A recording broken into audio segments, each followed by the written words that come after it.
between the busy Hebbal junction towards Bayapnalli, and in the middle is where Hennur is, and therefore we see that there are also many IT tech parks on the outer ring road too, and this has resulted in massive jam as well, and this collapse has caused a lot of shock and has sent panic for the people who had commuted by, and many of the commuters are now going on to question about their safety on the roads too, because initially it was because of potholes, and now they're questioning that because of these collapsing pillars, motorists are being injured at this point of time. And we will have to wait in for an official confirmation from the BMRCL engineer, because this particular work has been started already 2 years ago and it has been going on, and it was scheduled, it is now being scheduled to be completed anywhere between 2024 between December to 2025 in the first half as well. So this is something that we will have to keenly watch out for. But apart from that, right now the condition of the mother and daughter is something which is being questioned now, and all the questions are being pointed out to the BMRCL, and the quality of construction is also being questioned at this point of time. Oh yes, absolutely. Questions will be raised as to what kind of work was put in for a whole pillar to actually collapse, and those are questions that will have to be answered by the metro authorities which are constructing this. Now, I also wanted to ask you in terms of the initial details that are coming in of what could perhaps have gone wrong, and as we can see, a large number of people, of course, still gathered at the site to see what's happening.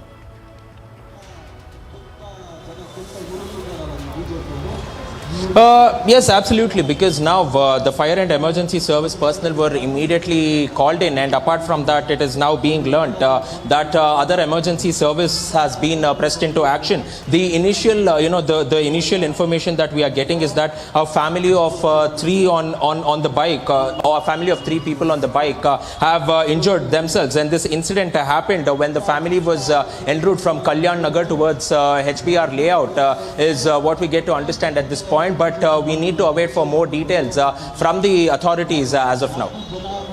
Oh yes, absolutely. So very scant details that are now emerging of this metro pillar that collapsed. It was an under construction pillar that collapsed a short while ago. Of course, questions being raised about the safety of commuters in this area, since a family of 3 seems to have been injured in this collapse. Now, we are also getting more details in terms of the huge traffic jam that's been reported, because this is an important road that connects destinations in Bengaluru, and Prajwal will update us on that as well. So, Prajwal, give us a quick update in terms of how bad, the traffic situation is after this.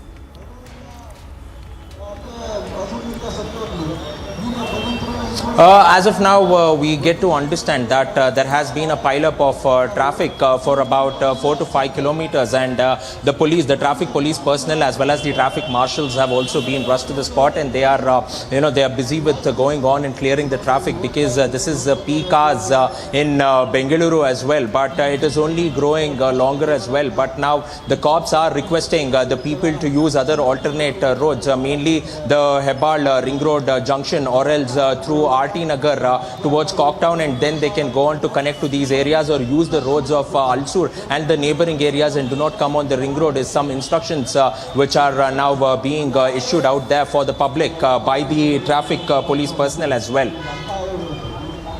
Absolutely. So as Prajwal is reporting, of course, major traffic pileup has been reported in Bengaluru. This is a metro pillar that has collapsed, that has caused the backlog of traffic. But apart from that, of course, questions being raised about the safety of commuters in Bengaluru, even as this collapse happened at a time when a family was passing from near the area. So, Prajwal, also give us a sense of the kind of reactions that we are getting to this from ordinary people, because obviously, questions will be raised as to their safety, as well as, the kind of infrastructure development that is taking place, whether it is happening with all precautions in place.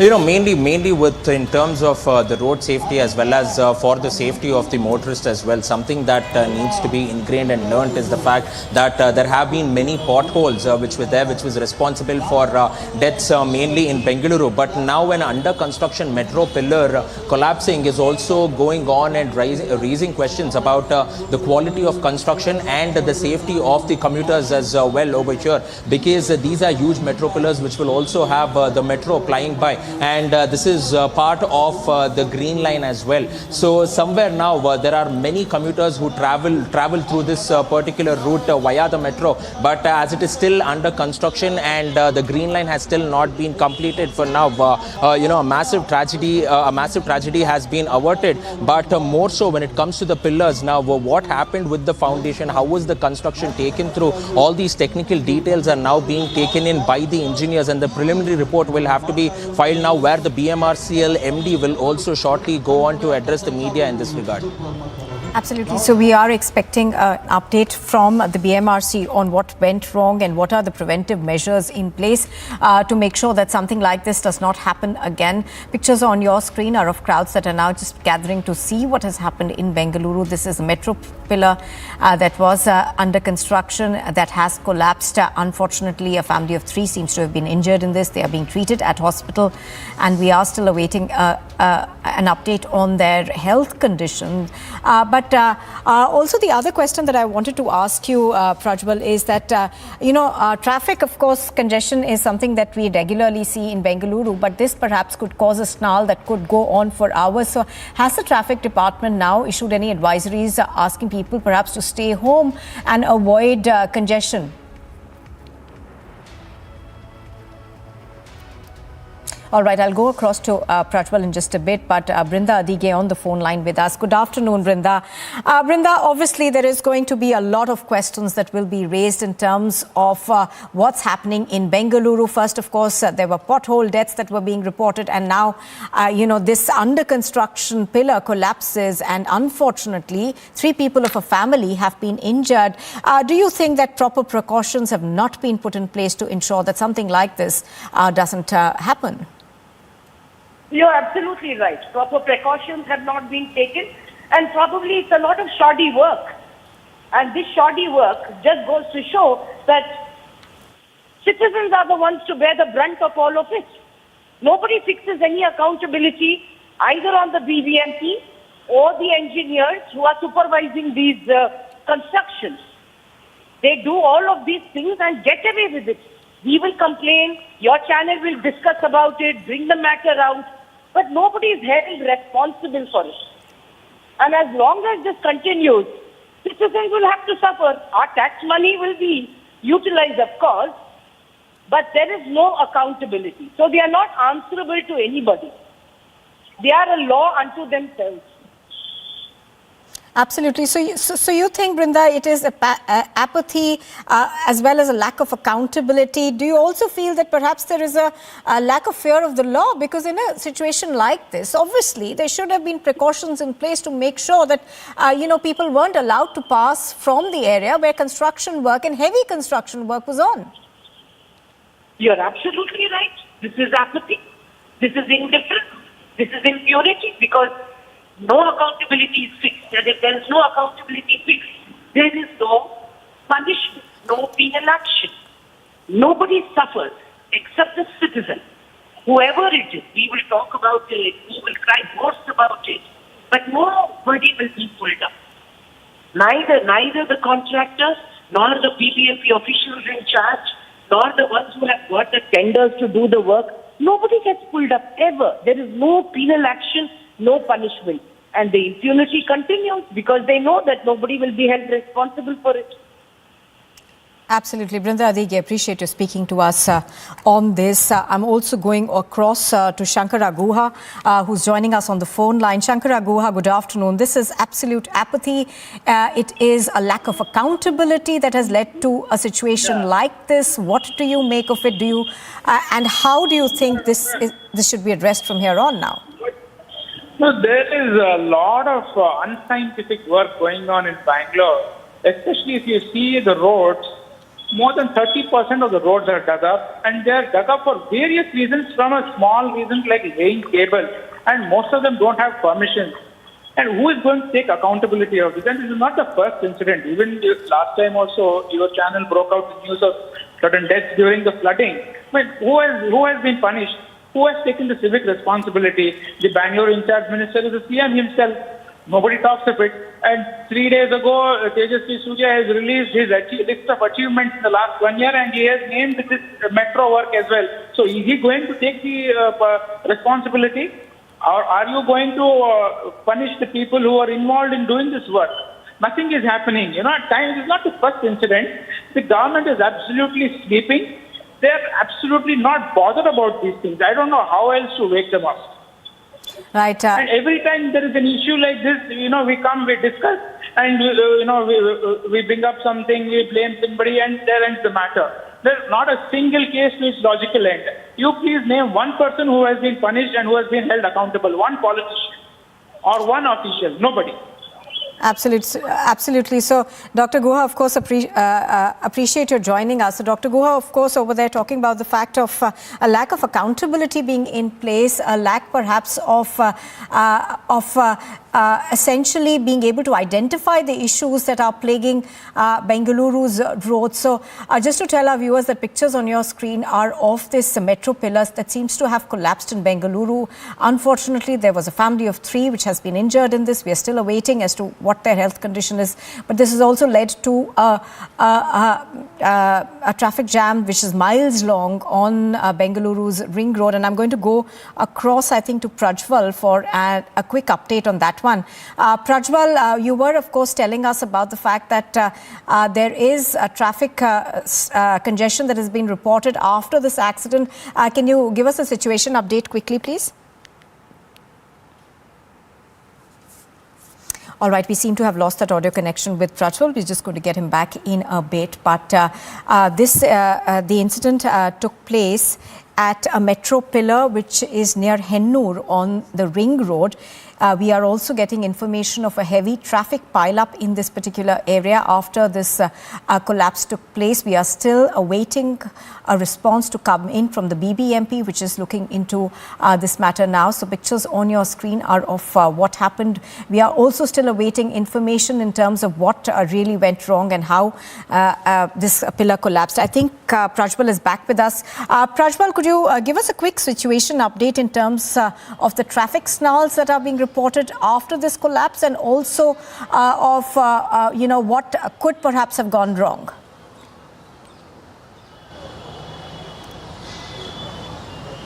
Now, the initial details go on and suggest that there might have been lapses in construction. These are according to the sources who are at the site going on and stating that maybe the foundation of the pillar was quite weak, due to which it has come out. And it is not only the pillar over here, because if we closely observe those visuals which we have got exclusively, we get to understand that there are also iron bars too, which are hanging on precariously and dangerously, also going on to trouble the motorists over there and also endangering their lives as well. So this is something which will have to be considering now, because now many tools are being brought in, and all these iron pieces are being cut off completely, so that it does not injure the motorists too, because all of them have sharp edges too, and the motorists who are mainly passing by are also cursing the government along.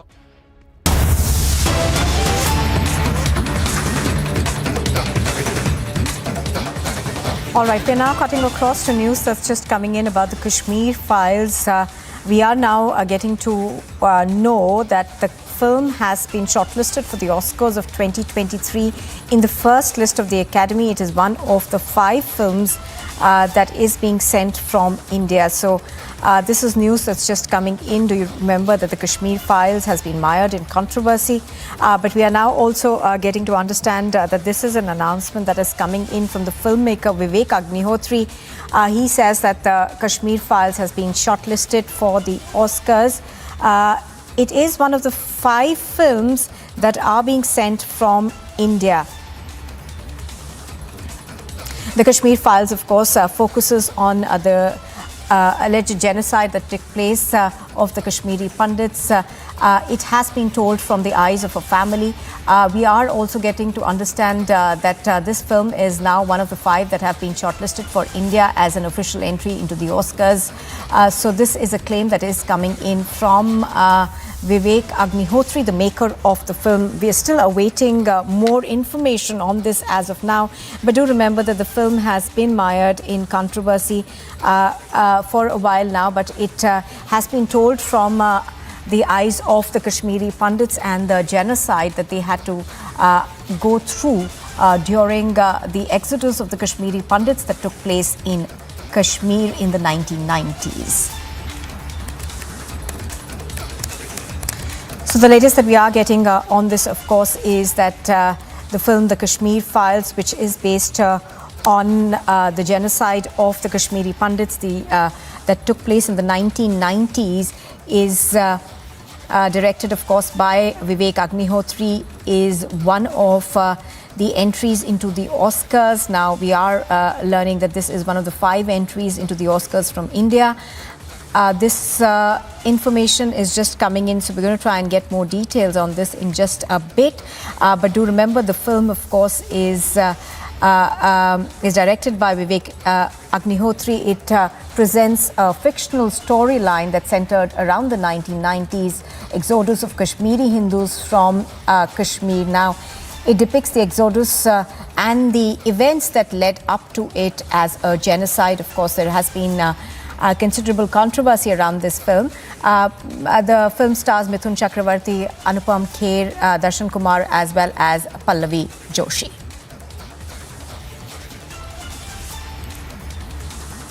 So this is news that we are just getting. This is a huge announcement that's coming in from the film's director, Vivek Agnihotri. The Kashmir Files, we are told, is being shortlisted for India's entry into the Oscars in 2023. This is the first list that has just come out. It is one of the 5 films from India that is going to be sent as an entry to the Oscars. This, of course, is a fictional tale that revolves around the exodus of Kashmiri Pandits from the valley in the 1990s. This depicts what happened to a family during that time, and thereafter the events that unfolded.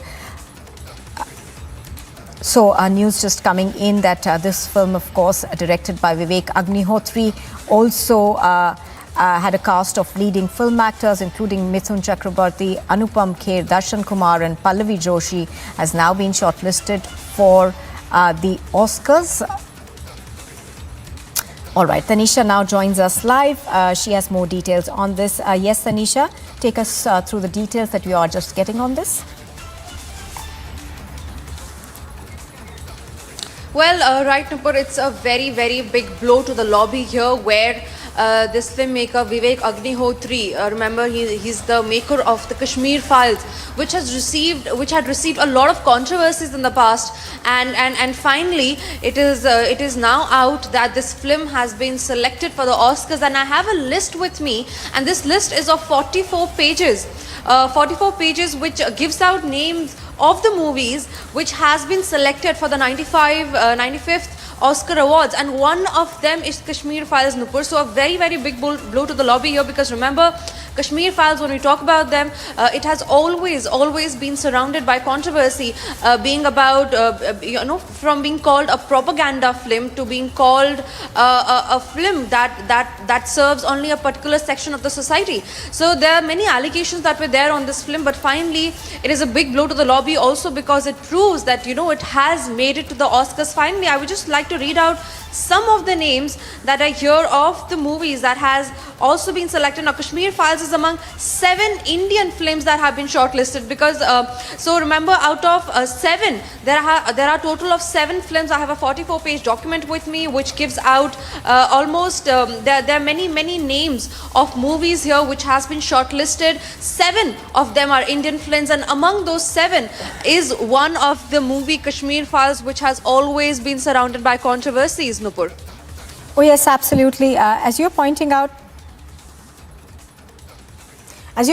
we are told that it is amongst the 7 Indian films that have been shortlisted, or is it 9 Indian films that have been shortlisted?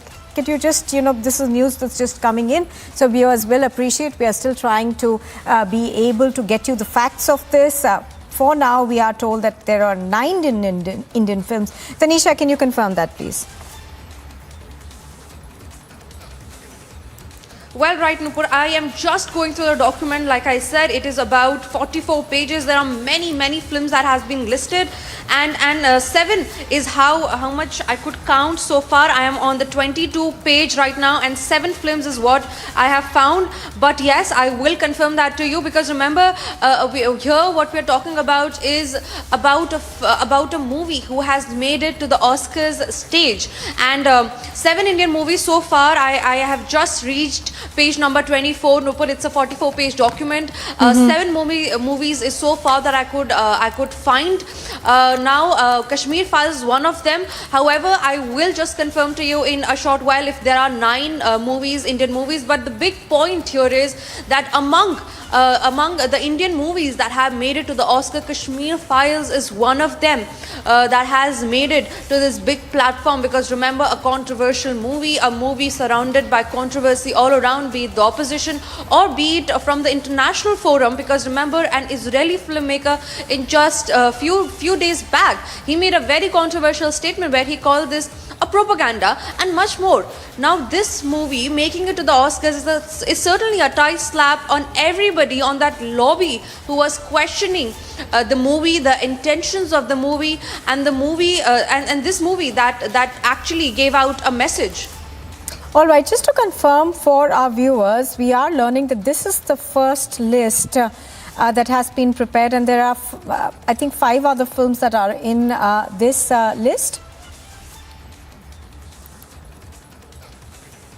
Well, right, Nupur. Now it is finally confirmed that there are 9 Indian movies that has made it to the Oscars, and Kashmir Files is one of them. We had Vivek Agnihotri tweeting it out, and if we could just put that tweet on our screens, because it's a big win to even make it to the Oscars stage. And he has also tagged Pallavi Joshi, Mithun Chakrabarti, Darshan Kumar, Anupam Kher, and all of them, all of these actors, the main lead of this movie. Stay with us, Tanisha. We're going to come back to you. Ashok Pandit on the phone line with us. Mr. Pandit, how do you see what has happened? We are given to understand that the Kashmir Files will be one of the films that will be screened, has been chosen at this moment at least for being viewed at the Oscars 2023. Do you think that perhaps, this will put out the story of the exodus that the Kashmiri Pandits faced in the valley out for the world to see now? Truth always prevails. I am a very strong believer of that, and in fact, every Kashmiri Hindu believes in truth, and that's why they have been standing till date. Kashmir Files is a film which depicted the genocide of 3.5 lakh Kashmiri Pandits, and it was very sad when we saw filmmakers of this country, social activists of this country, liberals, urban naxals. They all went out and abused the filmmaker and the film, the basic idea of our genocide. This movement is one of the finest moments of our life, and it has created hope. I really want to congratulate with the core of my heart to Vivek Agnihotri and his entire team, the actors, the technicians of the film, who successfully have brought my pain in front of the people. So today's decision of Kashmir Files being in Oscars list, I think is a big slap on all those people who called this film as a propaganda, who called this film as garbage. I think they should apologize today to the entire world for abusing a masterpiece, a film which was made by Vivek with so much of hard work, and who depicted my genocide of my entire community, my entire race. So it's a day for us which is very good for us, and I think we are all very happy. There is a lot of jubilance among the Kashmiri Pandits whose story now will be told to the entire world. The entire world will today come to know that what happened to this entire community, for which I really thank the board, the jury, which actually has brought this film on the fore and has been nominated amongst Indian film as far as Oscars are concerned. It's a great day for us. It's a great moment for us. And right. To be honest, I am really speechless, and I am very emotional about this situation, because this is what we wanted the world to know about. Absolutely. Ashok Pandit, do stay with us. I think we've also got Mr. Sushil Pandit with us. Mr. Pandit, good afternoon. So as Mr. Ashok Pandit was pointing out, obviously, this is being seen as a huge validation coming in for the film. And not just for the film, do you think also that perhaps, the voices of thousands of Kashmiri Pandits will now reach, a larger audience and also be able to educate them about what happened in Kashmir in the 1990s in terms of the exodus of the Kashmiri Pandits? You see, I can't tell you how happy I am. It is, I was not looking for a vindication, I must tell you. My truth was up there shining like a bright sun. If people want to deny the sun in the sky, then it's their problem. But the fact that such naysayers, such deniers have been shown their place, and the truth has again triumphed against all conspiracies, against all efforts to cloud it, to cover it, to deny it, it gives special pleasure. My hug to Vivek Ranjan Agnihotri, my respectful pranams to Anupam Kher for doing it yet again. And congratulations to the entire crew who have worked so hard. And after working so hard, have suffered through so much of recrimination, so much of jealousy, so much of bad blood, so much of negativity through the year. It is great vindication coming.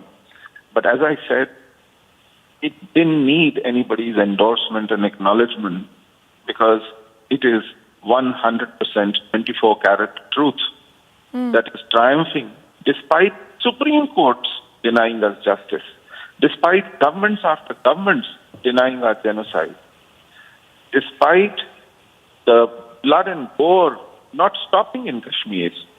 My brothers, my sons, my sisters still suffering every other day in Kashmir. This puts a balm of relief on our festering wounds yet again, and I'm grateful for this, really grateful for this. Absolutely. Mr. Pandit, as you're pointing out, obviously, perhaps you didn't need vindication, you said. But the fact of the matter is that for, wounds to be healed, for a catharsis of sorts, at least there needs to be an acknowledgement of what happened. And perhaps this film is the beginning of that? As I said, our tragedy was deprived of even acknowledgement, forget redressal. But that did not wish away the tragedy. The victims remain, no matter how hard you shut your eyes and how vehemently you deny their suffering, they still remain there in your eye, poking you day and night. So, very powerful people were ranged against us. Imagine the chief justices of Supreme Courts, one after the other. Imagine 9 prime ministers since our exodus. And they don't utter the word jihad, they don't utter the word genocide, they still call us migrants. It is ridiculous. It is laughable had it not been about the murders and rapes and abductions and massacres. It was a joke.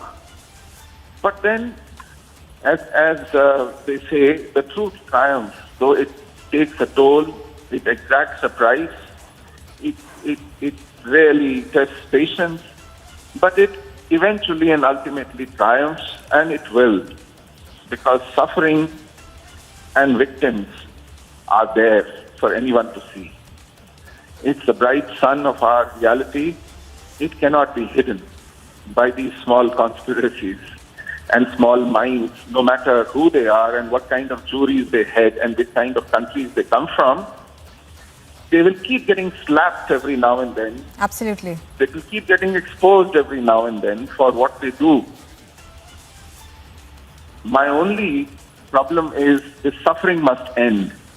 This trial, this turbulence, this continuous festering, this hemorrhaging must stop. Right, Mr. Pandit, appreciate your speaking to us on Republic TV. So, Sushil Pandit over there talking about the fact that perhaps this film be able to convey the truth of what happened in Kashmir and the genocide that was committed on the Kashmiri Pandits. Tanisha, if I could come back to you now. Tanisha, I think we are also hoping to get a response from the filmmaker. But apart from that, give us a sense of how this is the first shortlist and what happens from here on. Well, I was just going to the list, Nupur, and I did spot some movies. Number one is obviously the Kashmir Files. The other ones are RRR and Kantaradna. These three are the top movies that I could hunt for right now. However, we are also getting to know that there are 9 movies. After this, remember there'll be a second list. Now this is the first list that we have, which is out. After this, there'll be a second list. But the main point to be noted here is that the Kashmir Files has officially made it to the international forum where it has registered its name in the Oscars Awards 2023. Remember, there are actors also of this movie who has been listed in the category of Best Actors. Anupam Kher, Darshan, the actor Darshan, and then Pallavi Joshi is also, these are few names who have been listed in this category of Best Actors when it comes to the Oscar Awards. So clearly a big validation coming in there from international stage for the movie Kashmir Files, who was always in controversies. Hereafter, what we are waiting for next is a second list to be released, which will be very interesting to see if the Kashmir Files make it there also, because remember the list that we have right now has a list of plethora of movies from around the globe. It's a 44-page document. 9 of all of these movies, 9 Indian movies have been selected for the Oscars Awards, and Kashmir Files is one of those 9 top movies which has made it to the international stage. Nupur.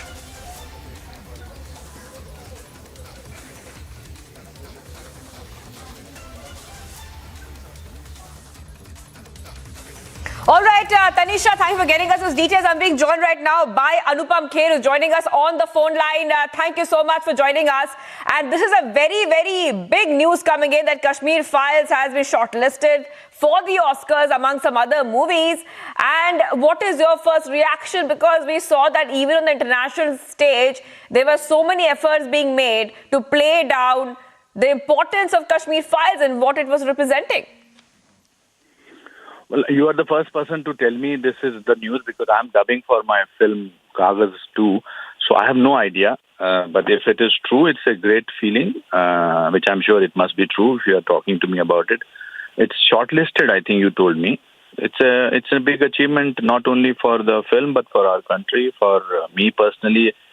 While I'm talking to you, I am also seeing that Vivek Agnihotri has tweeted that my name is also shortlisted for Best Actor. So what else one wants? It's a great feeling, and also for all the millions of Kashmiris on whose life this film is made. Also a great answer to a lot of people who have called this film all kinds of names despite of the tragedy of so many Kashmiri Hindus.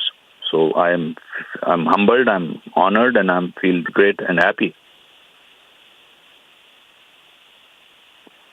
Right. And Anupam Kher, remember that there was this big controversy at the 53rd International Film Festival of India, where the festival's jury had expressed some concerns over Kashmir Files. That was a lot of controversy. You also held a press conference. What do you have to say now about it? Because, Oscar nomination is a very, very big deal, a shortlisted for the Oscars. What do you want to say today to those people who doubted the Kashmir Files? Let's have a clarity, because it's shortlisted for the nomination. It's not yet nominated, but in itself, it's a great feeling. I think people should shut up. That's all. What can I say? People who have, including the chairperson of the jury, right now to give him importance is not. This is time to feel happy and feel. Thanks to all the people who have participated in the film. I think we should not think about the controversy. Yes, it's a very good answer, very good reply to them. वो कहते हैं ना कि and में तो सत्य की जीत होती है, हमें तो यही सिखाया गया है. Right. And Anupam Kher, also I would like you to speak a little bit more about, what the experiences that you had when you were filming this movie, and we saw so much of controversy. We saw so many things. So the reason I'm asking you again and again is because you took a very strong stance when the movie was being doubted, and I want you to speak a little bit more about it, because today you would definitely agree with me that this shortlisting, it is a very good reply to those people who doubted the movie, isn't it? I mean, Anupam Kher, you were the one who was advocating, and I remember very well. You had a press conference and you spoke about it, how it's an important movie and it needs global recognition, which is getting right now. You see, I'm not talking with great excitement because I've just got to know about it. So I'm sorry if my excitement is not reaching you. Maybe the next person I talk to will be. But I'm very happy. And yes, for 32 years, Kashmiri Pandits were not even talked about. Nobody talked about this exodus of Kashmiri Hindus. Nobody, it was tried to hide. People, it was put under the rug. But after 32 years, this film was made, and the world over, it was accepted not only in a commercial manner, but from heart-wise also, soul-wise also. People embraced the tragedy of genocide of Kashmiri Hindus. So, and I have always stood by, because I am part of that genocide. My family is part of that genocide. And so for that, it is truth triumphs in the end. I have always been told by my parents, by grandparents, that truth ultimately triumphs. You can't hide the truth for a long time. And it's a very big slap on the face of those people who doubted our intention, who called it propaganda, who called it YouTube pe dikha do, who called it all kinds of things. Because it's even the shortlisting is in itself a big achievement. It's talked about that, so I feel thrilled about it. I'll have to go, my dear. I have to continue my work, but thank you so much.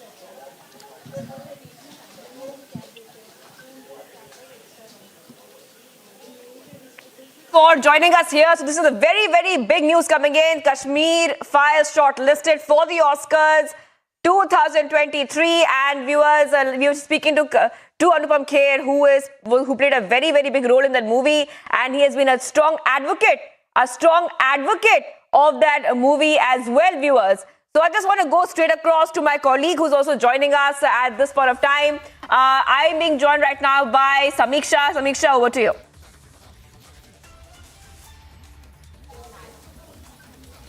But Tanisha, over to you. Well, right, Shivangi, it's the first exclusive that we have got. Anupam Kher was there expressing his views soon after this news break, where we got to know that the movie Kashmir Files has been selected for the Oscars. Literally quite a big validation coming in there from the international stage as well. Because remember, like you were saying, like we were talking to Anupam Kher about the controversy that's been surrounded. And remember, Shivangi, it was not just in India.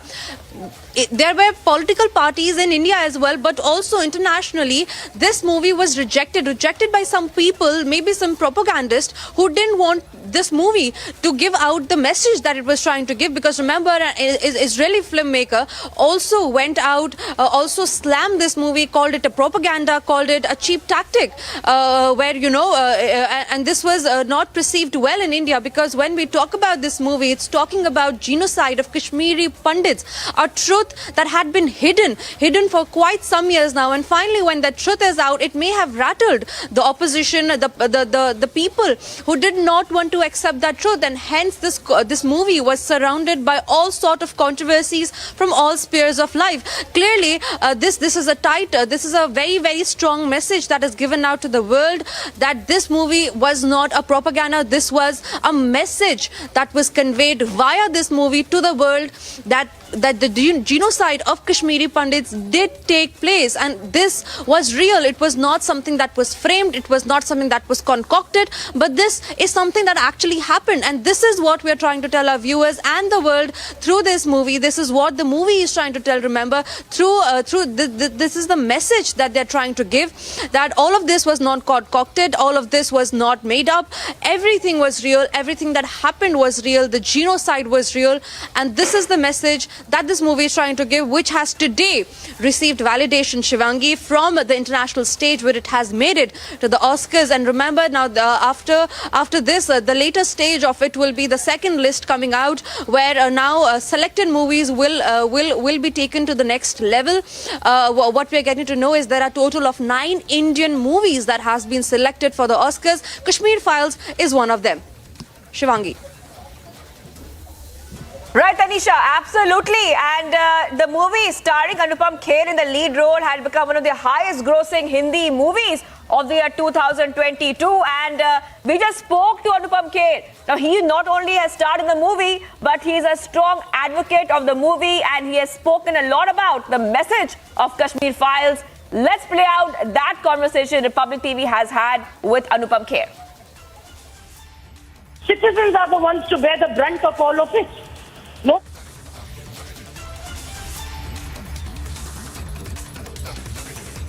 All right, we'll play out that conversation very, very soon, viewers, with Anupam Kher, who was a Kashmir Files actor. And not just that, a big controversy had erupted at the closing ceremony of the 53rd International Film Festival in Goa a short while back, where the jury head had expressed concern over allowing Kashmir Files to be even shown at that film festival, which had happened in Goa. But a strong response had come in from Anupam Kher. And viewers, we can also tell you is that this movie is on the Oscar shortlist. It's a very, very big deal for a movie to be shortlisted for the Oscars, among other movies as well. It's a big, big deal for an Oscar award, for Indian film to get an Oscar award. Of course, right now it's being shortlisted. But viewers, this is the big story tracking right now. Let's go back to Tanisha is also joining us from a Delhi newsroom. Tanisha, there were a lot of criticisms against Kashmir Files, lot of criticisms. And, the lobby tried to question the Kashmir Files again and again. And this really talks about, Indian cinema, right now, this short listing. Because doubting the kind of movie telling, the kind of storytelling, the kind of message the Kashmir Files was trying to put across, it puts to rest what the lobby was trying to do. Well, rightly said, Shivangi, because remember, as you were pointing out, this movie, since day one, since even before it was released, it was surrounded by controversies. And this controversy will finally be put to rest, hoping that this controversy will finally be put to rest because this movie now has been selected for the Oscars. And it's a very, very big validation for the movie, for the actors, and mostly for the filmmaker Vivek Agnihotri, who had been lashed out by not just opposition parties in India, but also from around the world. Filmmakers from around the world had hit out at him about his message that he was trying to give. A short while back, Republic exclusively spoke to Anupam Kher, one of the actors, one of the leading roles that he played in this movie. And remember, he was just not an actor in this movie, Shivangi. He was the one who actually witnessed the genocide that took place during that time in Kashmir. So clearly a version of him, his version of what actually happened, how the genocide took place and what actually happened during those days. What did the Kashmiri Pandits actually have to face? But that man is playing the lead role in the movie, and he spoke exclusively to Republic, wherein he expressed his happiness about Tanisha, right? being selected for the Oscars. Absolutely. I'm coming back to you in a moment. Tanisha, just hold on for a second, because like you're saying, the movie showed the honest truth about what really happened. And also not just, it's also about the quality of acting. It's also about storytelling. It's about putting a message across, so the audience understands what really happened. It is not just some kind of a propaganda that the lobby was claiming all this while. And let's go across to the conversation Republic TV has had with Anupam Kher. He was one of the leading actors in the Kashmir Files. All right, Tanisha, thank you for getting us those details. I'm being joined right now by Anupam Kher, who's joining us on the phone line. Thank you so much for joining us. And this is a very, very big news coming in that Kashmir Files has been shortlisted for the Oscars among some other movies. And what is your first reaction? Because we saw that even on the international stage, there were so many efforts being made to play down the importance of Kashmir Files and what it was representing. Well, you are the first person to tell me this is the news, because I'm dubbing for my film Kagaz 2, So I have no idea. But if it is true, it's a great feeling, which I'm sure it must be true if you are talking to me about it. It's shortlisted, I think you told me. It's a big achievement not only for the film but for our country, for me personally. While I'm talking to you, I am also seeing that Vivek Agnihotri has tweeted that my name is also shortlisted for Best Actor. So what else one wants? It's a great feeling, and also for all the millions of Kashmiris on whose life this film is made. Also a great answer to a lot of people who have called this film all kinds of names despite of the tragedy of so many Kashmiri Hindus. So I'm humbled, I'm honored, and I feel great and happy. Right. And Anupam Kher, remember that there was this big controversy at the 53rd International Film Festival of India, where the festival's jury had expressed some concerns over Kashmir files. That was a lot of controversy. You also held a press conference.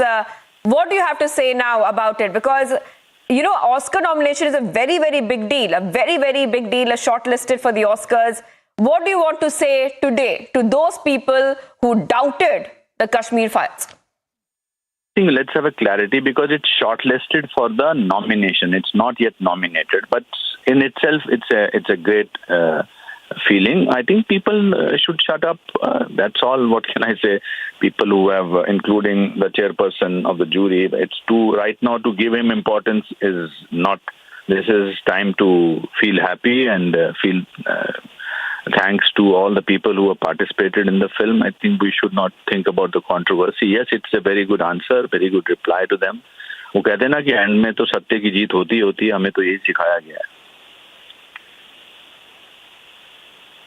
Right. And Anupam Kher, also I would like you to speak a little bit more about, what the experiences that you had when you were filming this movie. And we saw so much of controversy. We saw so many things. So the reason I'm asking you again and again is because you took a very strong stance when the movie was being doubted. And I want you to speak a little bit more about it. Because today, you would definitely agree with me that this shortlisting, it is a very good reply to those people who doubted the movie, isn't it? I mean, Anupam Kher, you were the one who was advocating, and I remember very well, you had a press conference and you spoke about it, how it's an important movie and it needs global recognition, which is getting right now.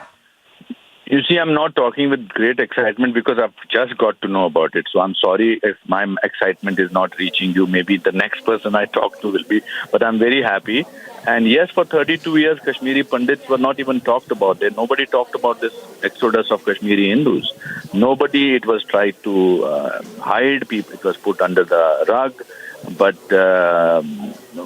after 32 years, this film was made, and the world over, it was accepted not only in a commercial manner, but from heart-wise also, soul-wise also. People embraced the tragedy of genocide of Kashmiri Hindus.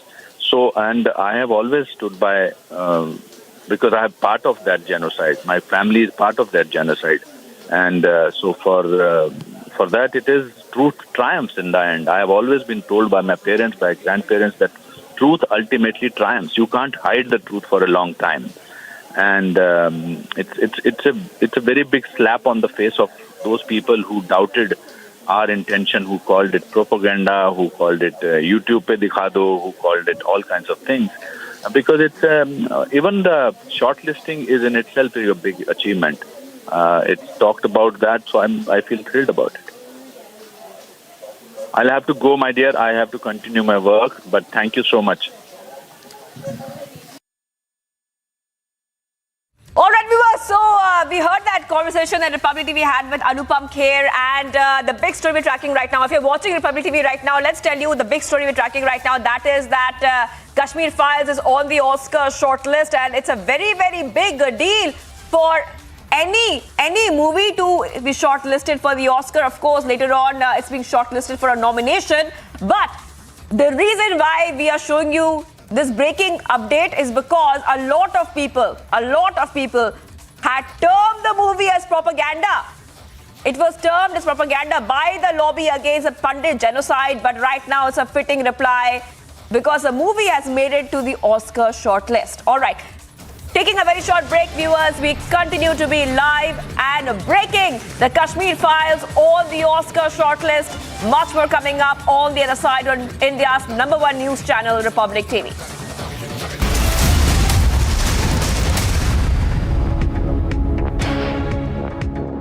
11,000 placements last year. At Amity, we are committed to nurturing passionate, hardworking and proactive professionals.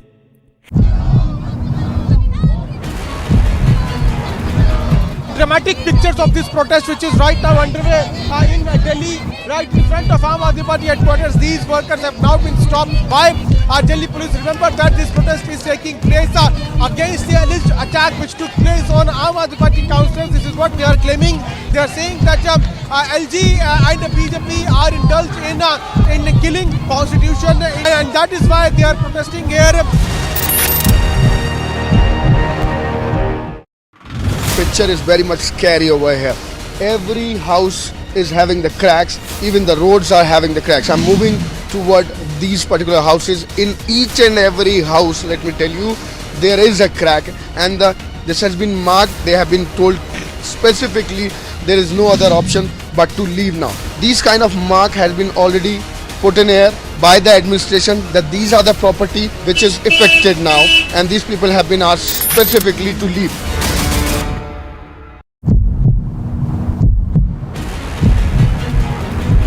We are reporting right from the BJP protest that was marching towards the Chief Minister's residence. You can see how the barricades have been broken over here. The BJP workers have broken the barricades and now they are marching towards the Chief Minister's residence. And this protest is getting aggressive. This protest is coming after both the parties clashed in the house.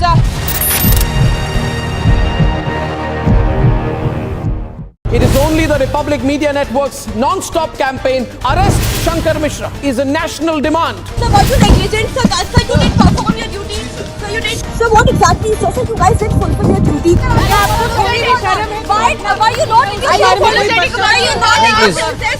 Why are you not in your...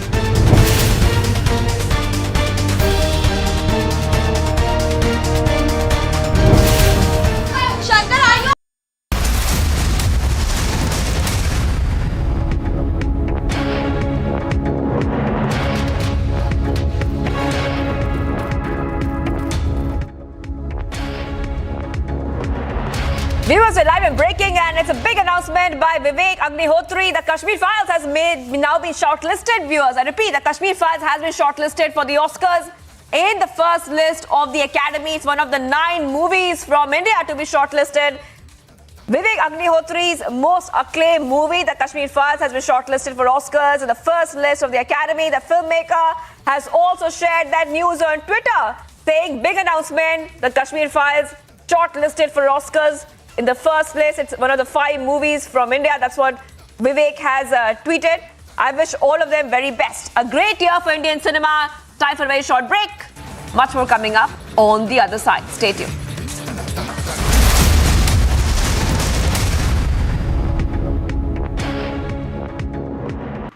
Picture is very much scary over here. Every house is having the cracks, even the roads are having the cracks. I'm moving toward these particular houses. In each and every house, let me tell you, there is a crack, and this has been marked. They have been told specifically there is no other option but to leave now. These kind of mark has been already put in air by the administration that these are the property which is affected now, and these people have been asked specifically to leave.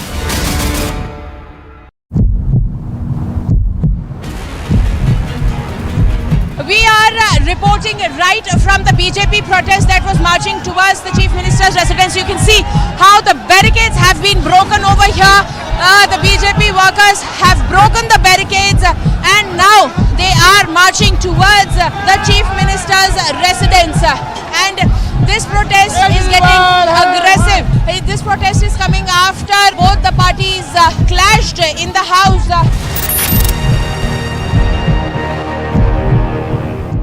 It is only the Republic Media Network's non-stop campaign, Arrest Shankar Mishra, is a national demand. Sir, were you negligent? Sir, you didn't perform your duty. Sir, you did. Sir, So what exactly is social? You guys did fulfill your duty. Why you not in your politics? Why you not in your process? Why you not in your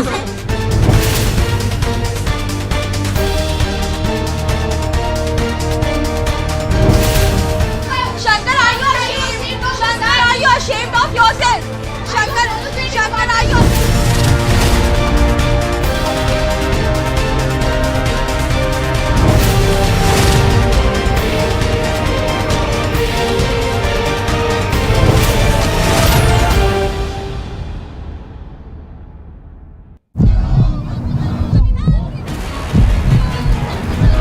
Dramatic pictures of this protest, which is right now underway in Delhi, right in front of Aam Aadmi Party headquarters. These workers have now been stopped by Delhi police. Remember that this protest is taking place against the alleged attack which took place on Aam Aadmi Party councillors. This is what they are claiming. They are saying that only the Republic Media Network's non-stop campaign, Arrest Shankar Mishra, is a national demand. So were you negligent? So you didn't perform your duty.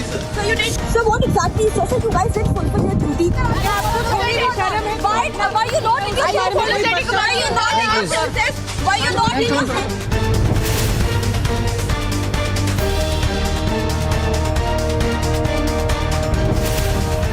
Shankar, are you ashamed? Shankar, are you ashamed of yourself? Shankar, are you?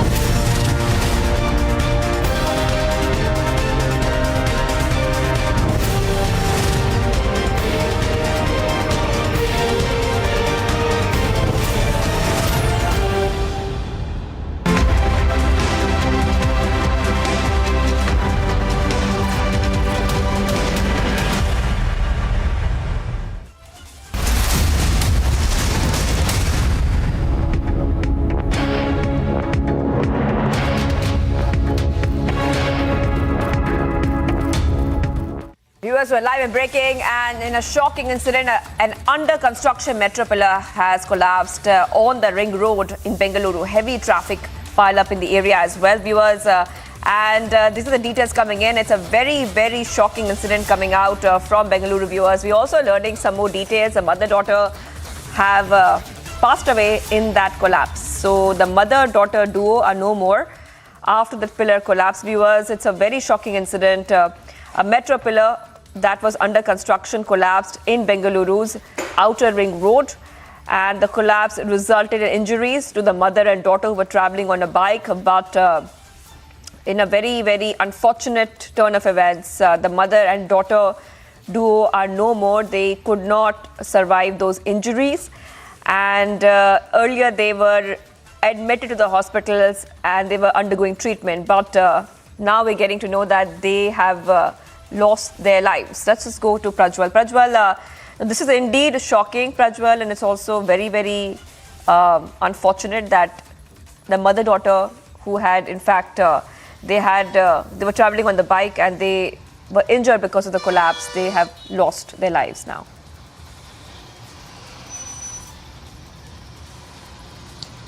It is very sad that two innocent lives have been claimed because of the apathy of the BMRCL authorities. And right now we are en route to where this particular accident had taken place. And this particular traffic snarl or traffic jam is gone on to extend for around 4 kilometers now. And we still have to further progress 6 kilometers. So all in all, it's a 10 kilometers traffic jam, and it's massive out there. And we are having a lot of difficulty. The commuters and the motorists are having a lot of difficulty commuting on the outer peripheral ring road over here, and mainly the IT employees here are cursing the authorities, and the accountability is now being questioned here. Who is to be held responsible for this is something which is being asked. Yes, we understand. Yes, we go on to know that the BMRCL has taken the responsibility of the construction, but now many of them are also going on to question whether only compensation will go on to solve these problems, because every now and then when such a death has been reported, they will go on to question as to what is the sort of compensation. We will give compensation, but compensation is not the answer over here. Now we also get to understand that several senior engineers from the BMRCL have already arrived at the spot and taking a look at what exactly went wrong over here. But from what we understand and from the sources and eyewitnesses there, which we had spoken to, they are going on to state that the foundation might have been loose, and therefore the iron rods which were used in the construction came down immediately on the mother-daughter duo, and these were sharp iron rods that we are speaking about. But also to give a better understanding of the traffic, I would just ask my video journalist to just pan across, and you can see that massive traffic pile up on the stretch on the outer ring road from Hebbal towards Nagavara and towards HBR layout, Hennur and Kalyan Nagar too. So this is the sort of traffic congestion that we are seeing, and this incident, it has been over 2 hours since this particular incident has been reported. This accident has been reported, but seems like there is no sort of solution for this traffic snarl.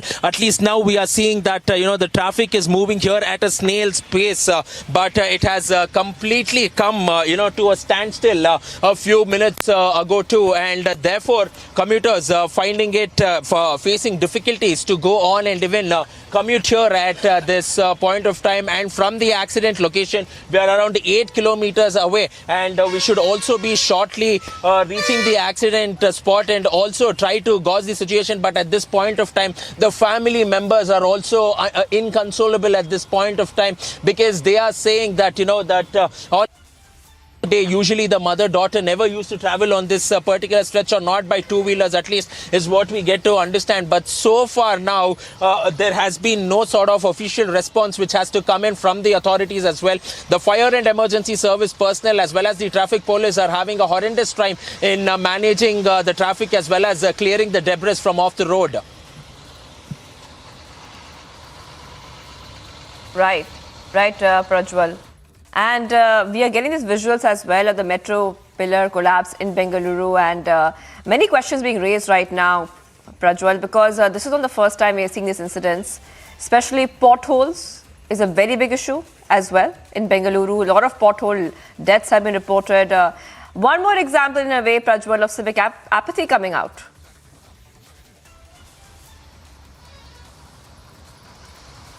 Absolutely. The civic apathy is being pointed out every now and then, and it is there for everybody to see. And every time that the government of Karnataka is given a deadline, they come up only with assurances and promises, but there has been no sort of action on the ground. That is where there should be some sort of action which has to be taken, but it is definitely not being implemented on the ground, and the work which is being carried out by the government is now being questioned, because who is to be held responsible? Is it the government of Karnataka? Is it the BMRCL, or is it the BBMP? And what is the sort of infrastructure that we are seeing over here? Because every now and then, despite the white topping on the roads, we are seeing that roads are caving in every now, claiming innocent lives. And this was, this was something which was least expected, at least from the BMRCL, at least from the Bengaluru Metro Road Corporation Limited. This was the least thing that was expected. But this is something which has happened now. And till now, from last year to this particular date, we have seen that over 21 lives have so far been claimed because of pothole and road accidents. And in Bengaluru alone amounts to over 90% of these accidents. And in the rural side, it amounts to over 10%. So this is something which the government will have to think about too. And this is something which has always been highlighted by the opposition. But every now and then, the government has brushed it aside, saying that we are working for the people. But if they are working for the people, why are innocent lives being claimed? This is something which the government of Karnataka and the BMRCL authorities will have to go on and answer. Over to you in the studios. Right, and Prajwal, as all our viewers are watching these visuals come in, the metro pillar collapse in Bengaluru, the under construction metro pillar which has fallen, and two people, mother-daughter, they have lost their lives. We also know that a common Bengaluru citizen, they want pothole-free roads, rain-ready infrastructure. Now, these are demands which have been made by a Bengaluru citizen time and again and again. Like you were telling us, what is the permanent solution to this? What are they demanding right now? Because this is an issue, civic apathy is an issue which has been plaguing the city of Bengaluru for many, many years.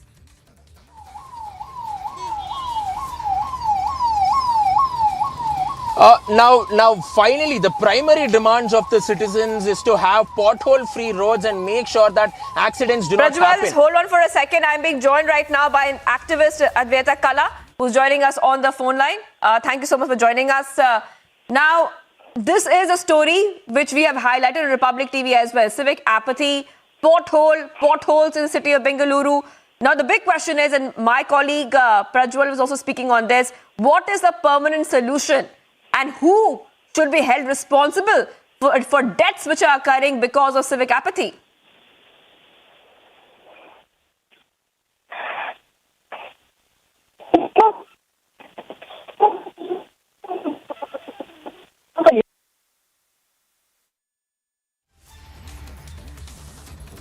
All right, I'll be coming back to our guest, but let's go to Prajwal. Prajwal, I was also speaking about this, where the big question is that who will take responsibility at this point of time, and number two, what does our common Bengaluru citizen want? They want permanent solutions, but what are they asking for at this point of time?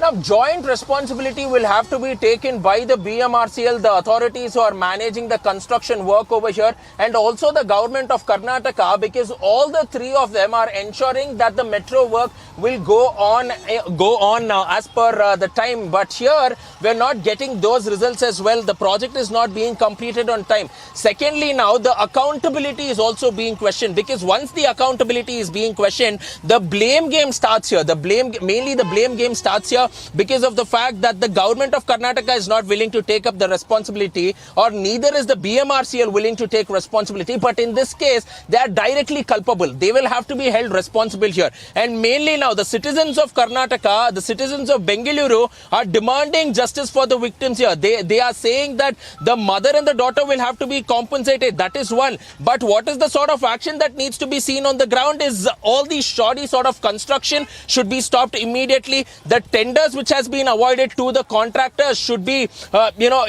cancelled immediately. Their contract tenders and their license also should be terminated at this point of time, and also a hefty penalty should be imposed. All right, I'll come back to you. Prajwal, absolutely responsibility should be taken for what happened. I just want to go to our guest on the phone line. Pramila Nisargi, lawyer and activist, is joining us on Republic TV. I just want to ask you that why is this happening? Why is no one taking responsibility? Now, the big question is that in a city like Bengaluru, which is very advanced, it's the IT hub of India, these kind of incidents really, they really show Bengaluru in a light which is not even true, because Bengaluru is a city, an IT hub, is technologically advanced. That's the big question. Who will take responsibility now?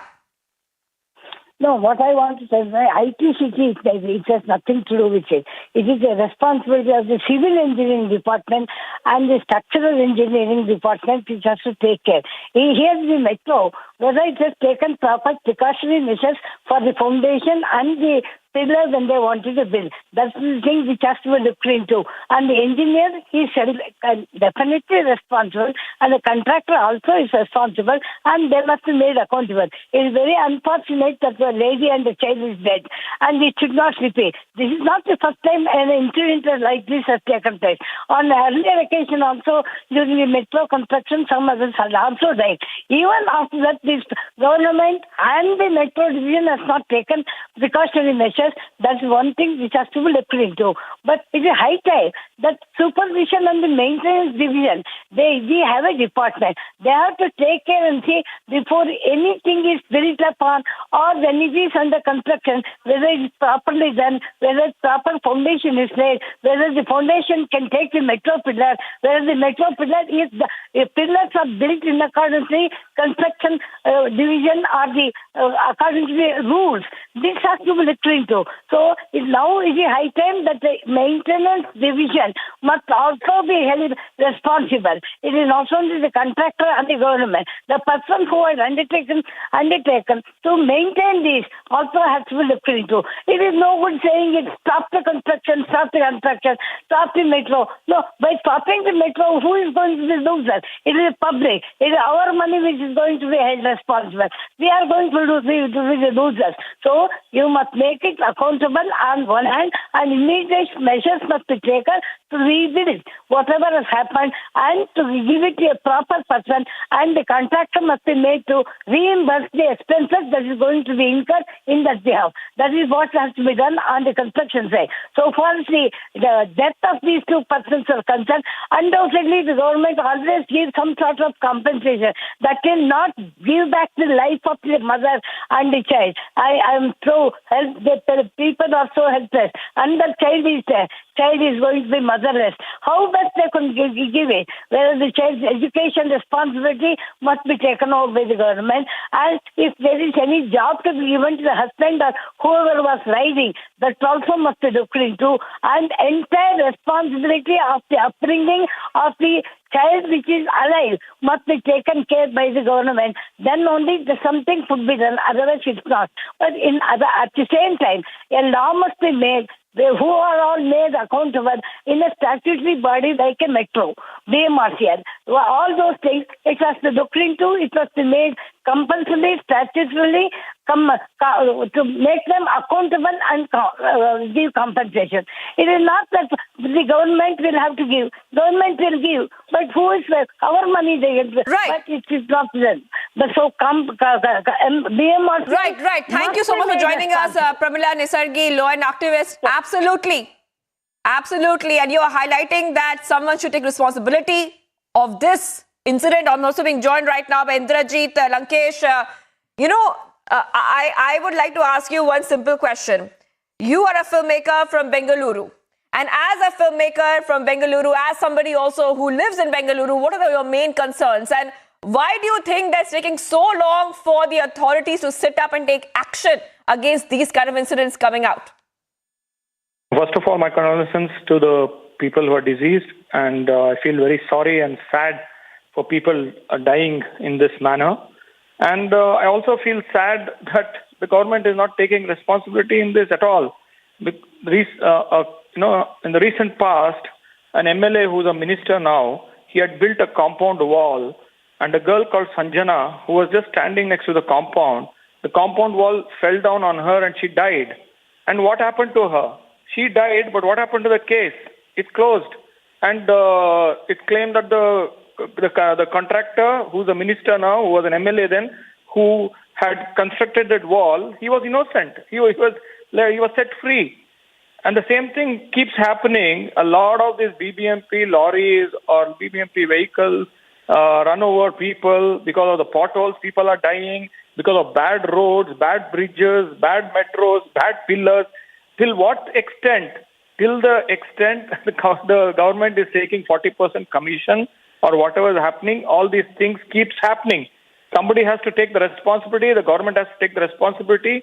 And the people who are guilty has to be punished first, the contractors. Because even the contractors giving so much of commission, where will they be able to build compounds, pillars or metros or roads or potholes-free roads? It's very sad that an IT-BT city like Bangalore, which is the capital of IT in the world today, people are not going to US. People are coming to Bangalore because of the infrastructure of IT-BT. Not because of the roads, not because of the bridges, or not because of the metros. It's because of the companies like Infosys, Wipro, Honeywell, a lot of other companies who are headquarters are in Bangalore. But sad part is people are coming across the world to Bangalore, has to see all this. People are dying in streets. Who are responsible? The government has to be responsible for this. And of course, the election is coming up. The opposition is going to take up this case, but after the elections, it's going to be closed. Sanjana case, the same thing happened. Sanjana died because of a compound wall of a contractor who had constructed a government wall, fell down on her.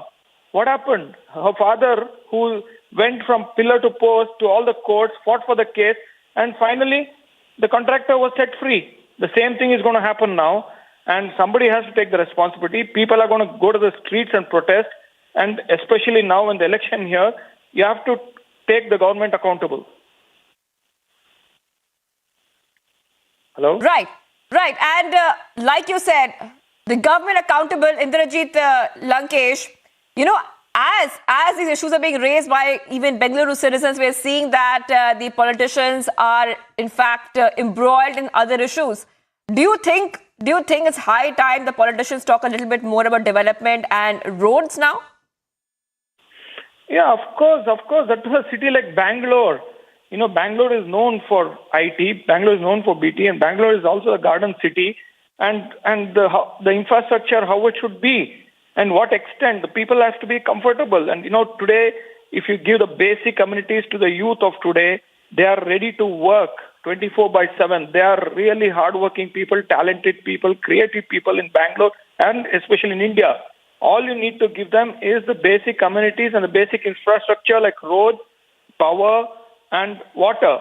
So they are ready to work. But Bangalore, I'm very sad to say, there are traffic jams, and you have to go 3-4 hours waiting every day in working hours. It's not just working like hours in the morning or the evening, but the whole entire day, even in the night, is a traffic jams. First of all, people are like dying because of these roads, potholes, and then there is traffic jams. People can't go to work, and especially when the youth of today are getting into streets to work and show their talent and creativity and to survive, and they are not given the basic amenities like the roads. Especially, every other road has potholes, and especially you reported it. Republic TV reported about the potholes recently, and people dying because of potholes. A girl who was going in a two-wheeler died recently, and you reported about that. And now the bridges falling, and what next is the question. Basic infrastructure, we are dying for that. That is not there. There are power cuts, there are bad roads, and water supply is not there. But sad to say that people are coming to Bangalore to work because of the IT headquarters and jobs opportunities. But what has the government? It's the government responsibility to give the basic amenities. Right. They're not giving. And these are the issues which are going to be in the forefront in the elections this time. Right. Thank you so much for joining us here. Indrajit Lankesh, filmmaker from Bengaluru, joining us. A shocking incident coming in, viewers. A metro pillar that was under construction collapsed in Bengaluru's Outer Ring Road. The collapse resulted in injuries to the mother and daughter who were traveling on the bike, and now both the mother and daughter are no more. They were, in fact, immediately sent to the hospital, and they were undergoing treatment. But what we know so far is that these two have now passed away. And right now, let's go to Prajwal, who's also joining us as well. Prajwal, just take us through exactly what we know, any new updates coming in on the story, because, right now you also told us there's a pile-up happening there on the roads of Bengaluru.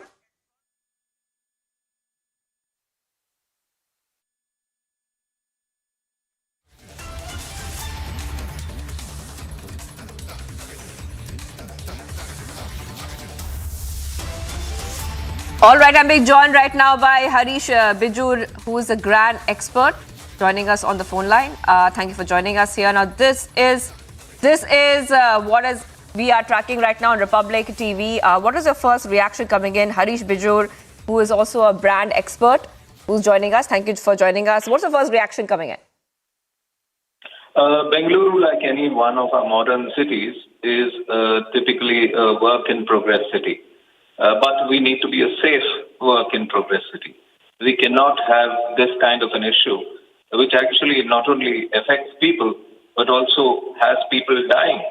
So I'm really aghast at the security levels or at the care levels that have been taken in this situation.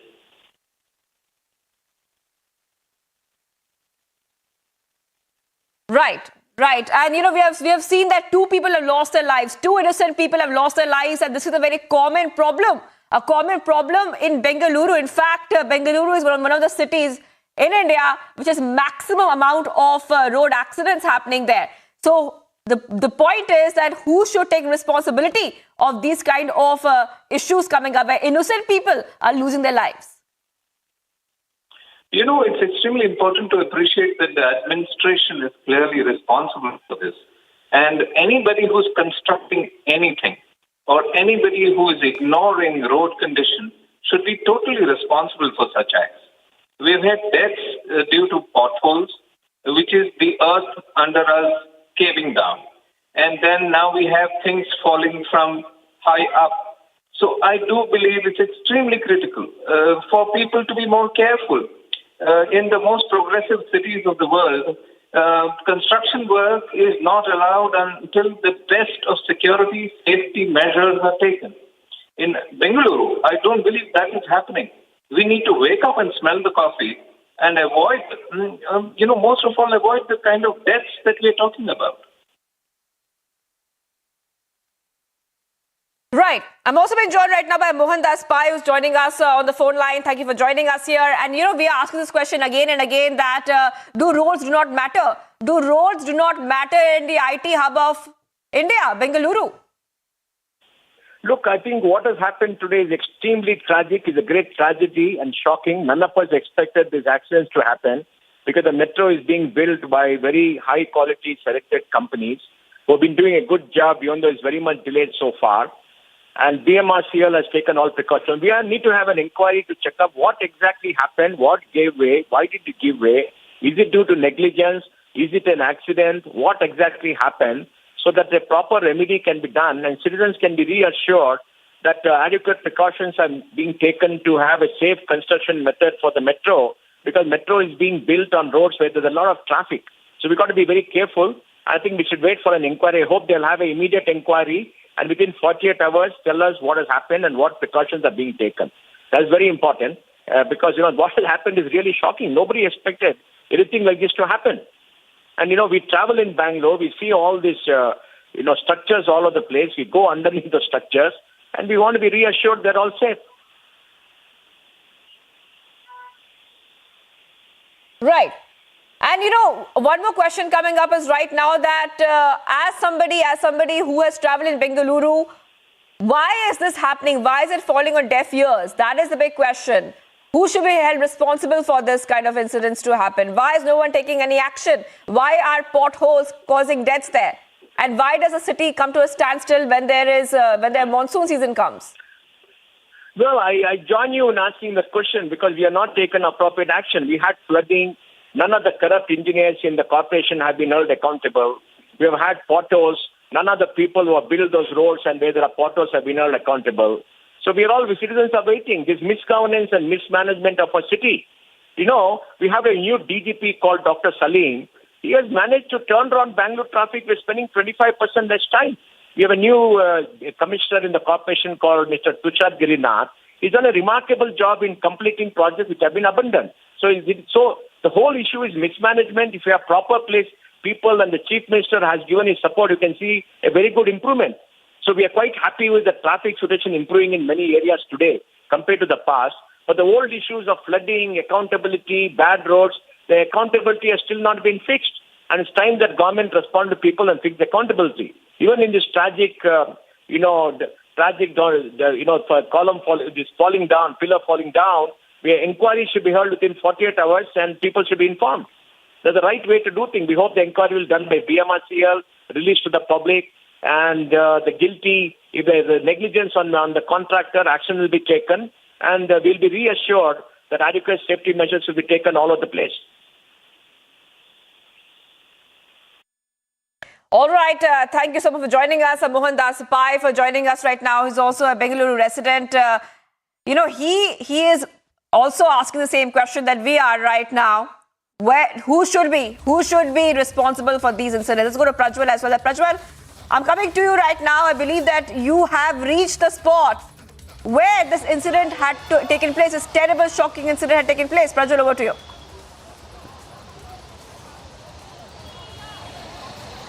Right now we are out here on the ring road now, and right now we are here at the accident spot, which has happened right in the middle of the ring road. And this is exactly the spot. This is exactly the metro pillar that we are looking at, because this particular metro pillar has completely collapsed, and you can see the structure of the pillar from the basement as well. So what happened was there were supporting structures which was provided to this metro pillar, and the supporting pillars have given way. The supporting structure has given given way, and therefore this entire structure has collapsed onto the road, and therefore innocent lives have been claimed. So on the left, if you see on the left where the pillar is leaning towards, on the left, that is exactly where this particular accident has taken place. And all these iron rods which we are seeing, all these iron rods which we are seeing have gone onto the roads. They fell on the roads where my video journalist is giving you exclusive visuals from, and as soon as they fell on these roads, this is exactly the accident spot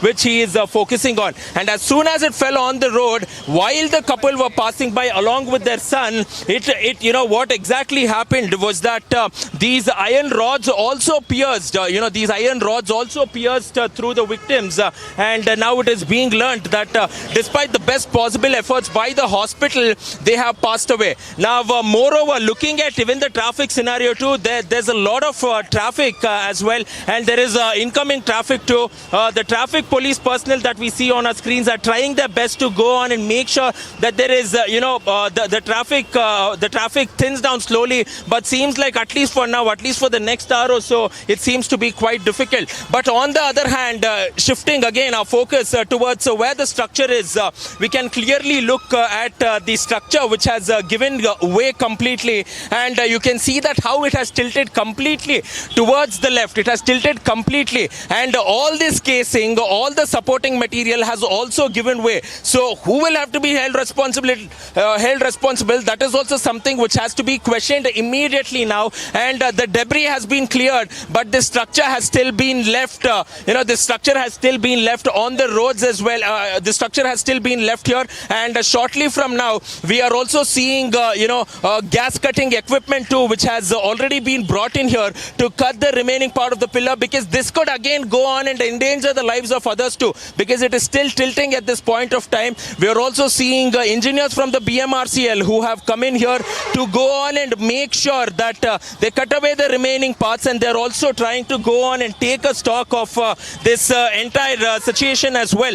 But all said and done, looking at this entire tragedy which happened, this was something which was waiting to happen over here because of the quality of the construction which is being questioned here, and whether all these equipments were installed properly or not. This is one more pertinent question that we need to ask. Have they been installed properly, and were they enough to go on and hold the weight of the pillar? Because if you look at the pillar over there on the left of on straight towards our screens, we can see that there is a similar structure there, and we can also see a huge see a supporting structure too. What if the same thing happens there is also being questioned now, because it is dangerously being it is dangerously on the roads itself, and there is no sort of barriers or a preventive protection that had to be already installed but has not been done so far. So we will have to wait and watch for the next move and the step of these authorities, and how they will go about this entire incident too.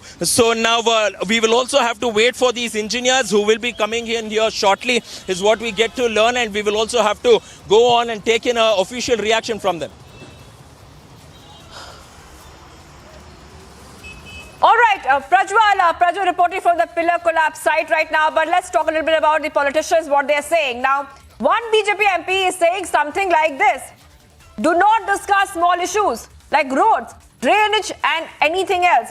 You need to tell them the issue is in front of the children is love jihad. Exactly, viewers. One BJP MP saying that issues like roads is not as important as love jihad. Let's play out that bite of the BJP MP where they completely sidelining the issue of civic apathy and road accidents. ಹಾಗಾಗಿ ಹೇಳಿದೆ, ನೀವು ರಸ್ತೆ ಮೋರಿ ಚರಂಡಿ ಸಣ್ಣ ವಿಷಯದ ಬಗ್ಗೆ ಮಾತಾಡಬೇಡಿ. ವೇದವ್ಯಾಸ ಹೋದಾಗ ಕೈ ಎತ್ತಿಲ್ಲ, ನಳಿನ್ ಕುಮಾರ್ ನಕ್ಕಿಲ್ಲ. ನಳಿನ್ ಕುಮಾರ್ ನಕ್ಕು ನಿಮಗೇನು ಬಂಗಾರ ಸಿಗ್ತಾ ಇಲ್ಲ. ನಿಮ್ಮ ಮಕ್ಕಳ ಬದುಕಿನ ಪ್ರಶ್ನೆ ಲವ್ ಜಿಹಾದಿ ಅಂತ ನಿಲ್ಲಿಸಬೇಕಿದ್ರೆ ಭಾರತೀಯ ಜನತಾ ಪಾರ್ಟಿ ಬೇಕು. ಲವ್ ಜಿಹಾದಿ ಅಂತ ನಿಲ್ಲಿಸಬೇಕು ಭಾರತೀಯ ಜನತಾ ಪಾರ್ಟಿ. ಹಾಗಾಗಿ ಹೇಳಿದೆ, ನೀವು ರಸ್ತೆ ಮೋರಿ ಚರಂಡಿ ಸಣ್ಣ ವಿಷಯದ ಬಗ್ಗೆ ಮಾತಾಡಬೇಡಿ. ವೇದವ್ಯಾಸ ಹೋದಾಗ ಕೈ ಎತ್ತಿಲ್ಲ, ನಳಿನ್ ಕುಮಾರ್ ನಕ್ಕಿಲ್ಲ. ನಳಿನ್ ಕುಮಾರ್ ನಕ್ಕು ನಿಮಗೇನು ಬಂಗಾರ ಸಿಗ್ತಾ ಇಲ್ಲ. ನಿಮ್ಮ ಮಕ್ಕಳ ಬದುಕಿನ ಪ್ರಶ್ನೆ ಲವ್ ಜಿಹಾದಿ ಅಂತ ನಿಲ್ಲಿಸಬೇಕಿದ್ರೆ ಭಾರತೀಯ ಜನತಾ ಪಾರ್ಟಿ ಬೇಕು. ಲವ್ ಜಿಹಾದಿ ಅಂತ ನಿಲ್ಲಿಸಬೇಕು ಭಾರತೀಯ Janata party.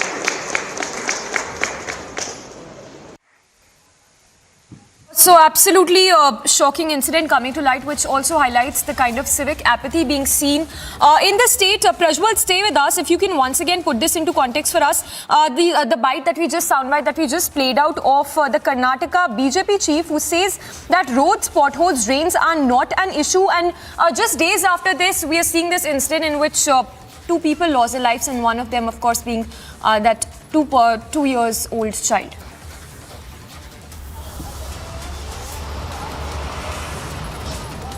Shameful, Samiksha. This is absolutely shameful on the part of the BJP chief, the BJP Karnataka state president, Nalin Kumar Katil, to be doing this, because at this point of time, when he went on and spoke at a time saying that the roads were not important, infrastructure was not important, and at this point of time, they should only go on and concentrate love jihad. But look at what has happened just a few days after that. We are seeing that a metro pillar has collapsed out here, and this is exactly, this is exactly what needs to be highlighted. The BJP needs to understand, and also this is an example out to the BJP. This is an example out to the Karnataka state government that if they do not go on and address the civic infrastructure woes out there in the city, these are disasters waiting to happen, and go on to claim innocent lives here. There has been no sort of official response so far. Where are the officials now?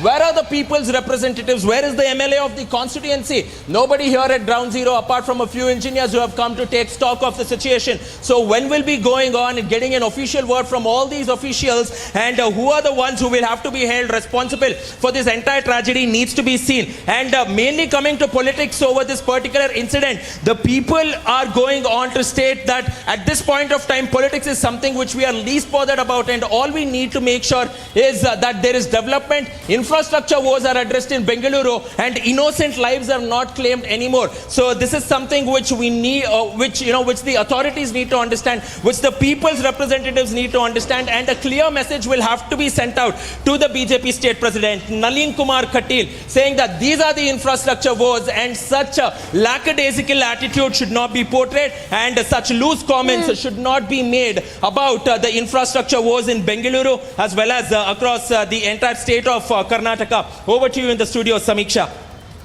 Absolutely, Prajwal, and as appalling and astonishing as it gets, the politics over this has already begun. A reaction that has come in from DK Shivakumar, who's questioned the state government. Let's listen into that remark. This is the quality of 40% commission Sarkar. When they give 40% commission, what quality they can give? There is no quality. This is a 40% commission. This is the root cause. This is the face of that commission. So there you heard DK Shivakumar responding to this incident and saying that it is a result of government not doing enough when it comes to civic issues. The politics over it, of course, has already begun, with the Congress questioning the state government over the civic apathy which has claimed life of two people. We have Brajesh Kalapa, AAP leader, and from joining us from Bengaluru. If I can get your first reaction, what do you have to say about these kind of remarks that were made by the BJP leader just a few days back, saying that these civic issues are not an issue, and just days after that we are seeing this incident unfold in which two people lost their lives, one of them being a 2.5 years old child?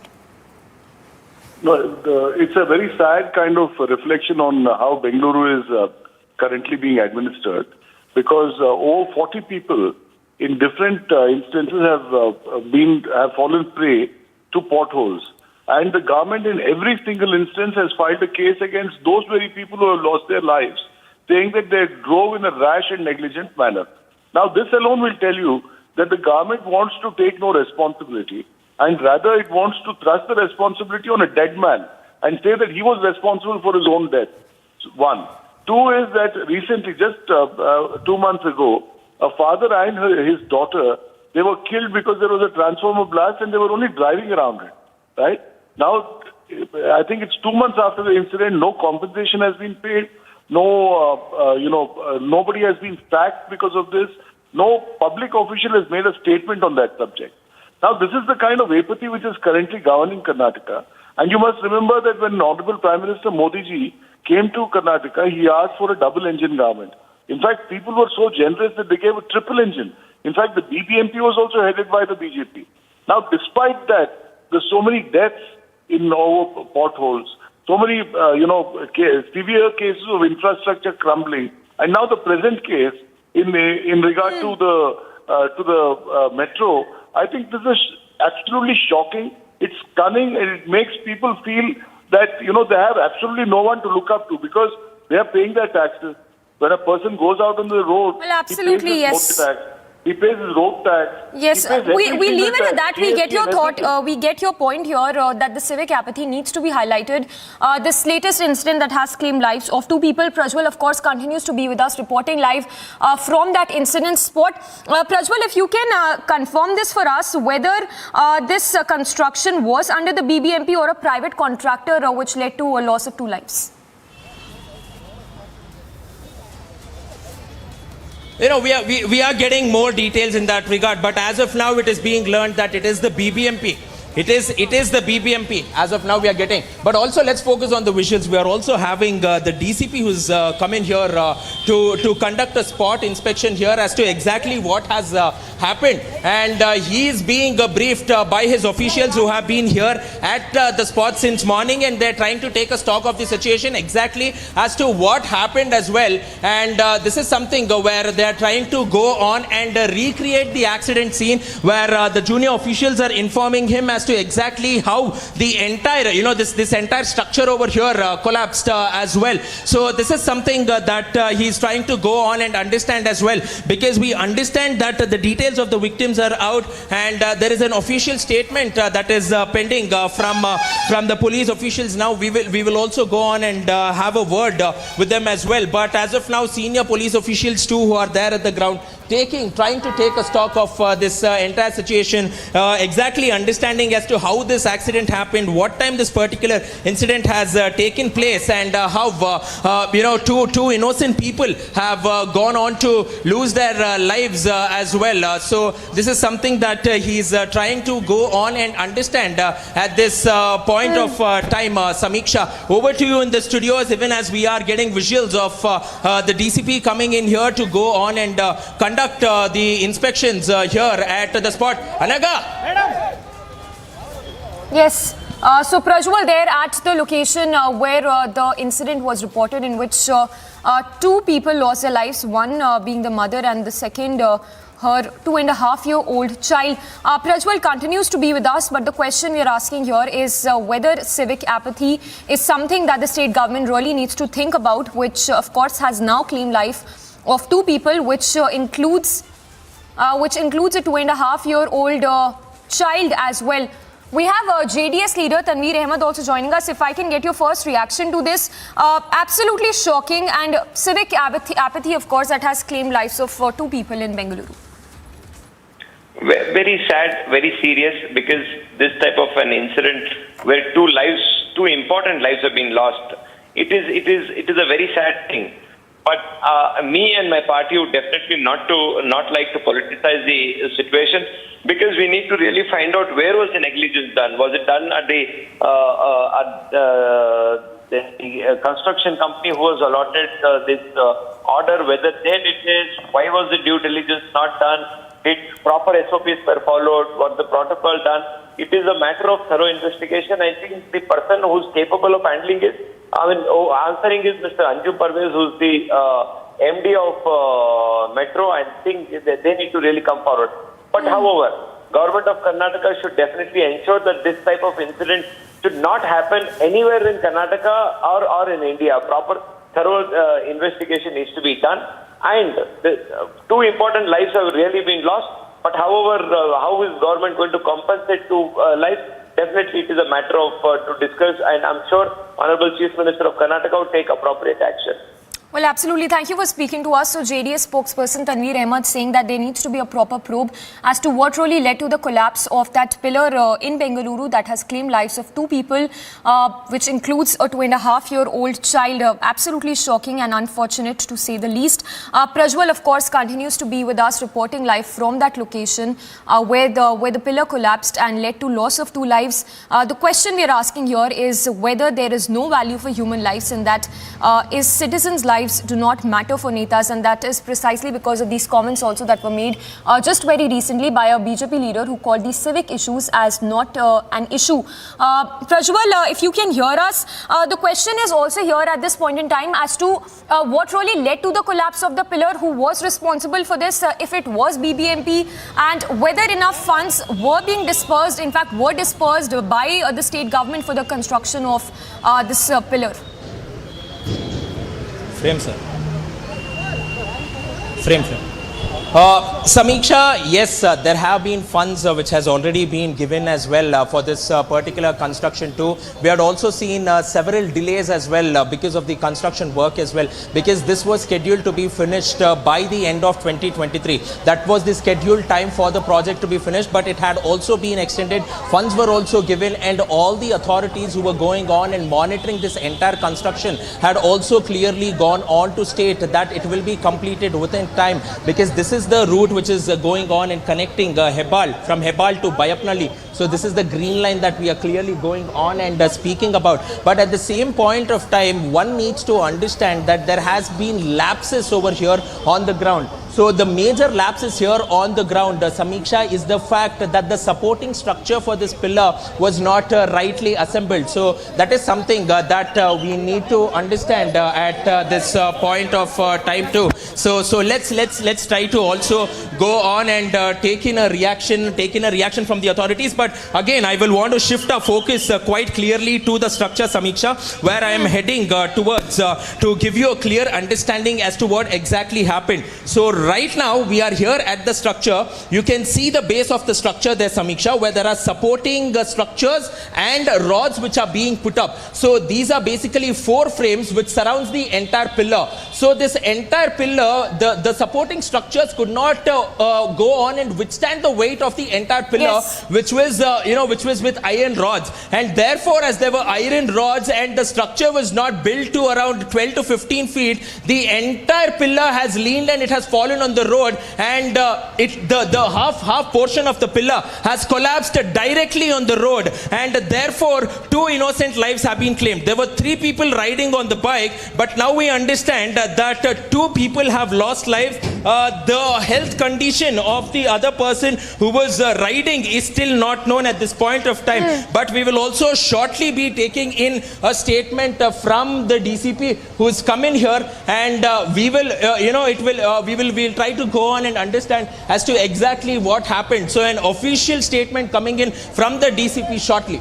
Yes, Prajwal, stay with us, and also more information that is trickling in at this point in time about the Bengaluru Metro project. We are given to understand that it's the BMRCL, that is the overall body that was responsible for the project, and major lapses also coming to light as of now, which includes cementing not done at the base. If you can throw some light as to about this company that was primarily responsible for the construction of the pillar.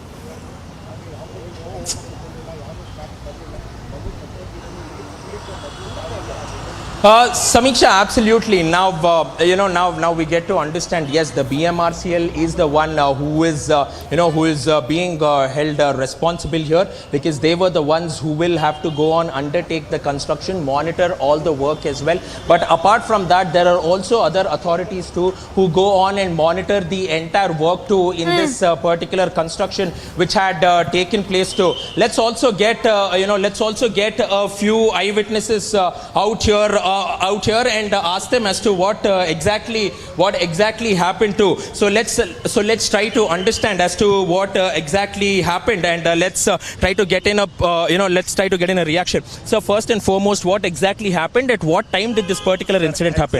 Exactly सुबह में 10 बजे 5 minute पर exactly एक 2-wheeler आ रहा था. 5 दिन पहले से इनको बोल रहे थे हम पिलर गिर रहा है बोल के, उसका कोई रेस्पॉन्स नहीं था. उसके बाद 10 घंटे 5 मिनट पे एक 2-wheeler आया.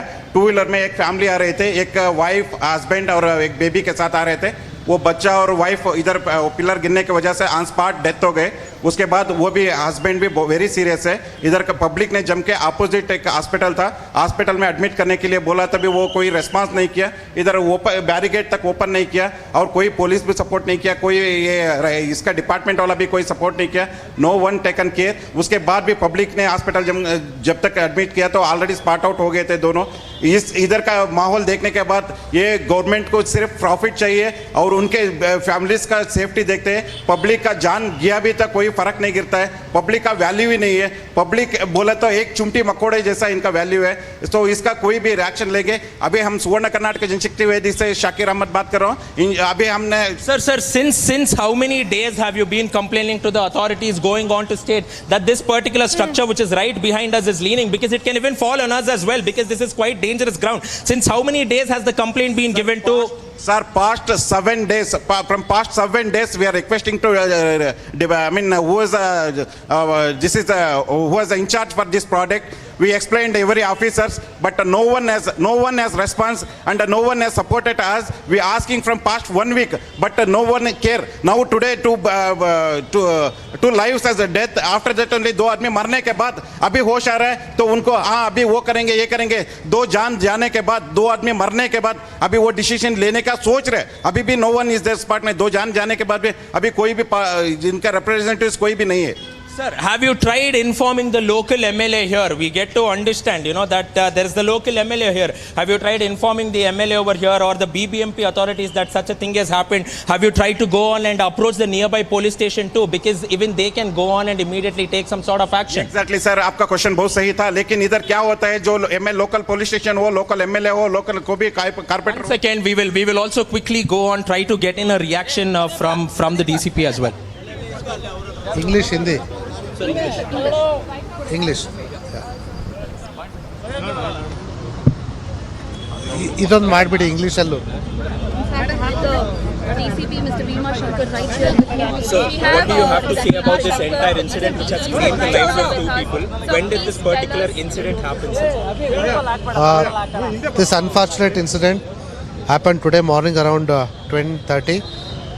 In this incident, a metro pillar that was being constructed, for which preparation was made by using the steel components, and they had constructed the centering for further constructing the pillar. Unfortunately, it has collapsed, and due to which it fell on bike motorist, and leading to death of 2 people who were traveling on that bike. The bereaved person, the deceased person is a software engineer working in Manyata Tech Park. She was traveling along with her husband and children to Manyata Tech Park from Hormao, and this unfortunate incident has taken place. Immediately, both the child and mother were shifted to this Altius hospital, but unfortunately, the treatment was not successful, and both have died. So what is the health condition of the person who has survived now? Because we heard that the couple were traveling on the bike. Yeah, fortunately both the remaining 2 survivors are safe. Husband Lohit and baby Vismita, both are safe. Okay, both are safe. Yes. Sir, has there been any party to this particular case? Has there been a suo moto case which has already been lodged by the police department now? Right now, Lohit, who is husband of the victim, has already been drafting the complaint. So there is no need for us to register suo moto complaint because the complaint is being drafted.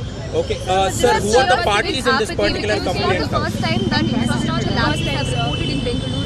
So, this begs us to question where is all the taxpayers' money going, because this incident has claimed 2 lives and it's not a joke.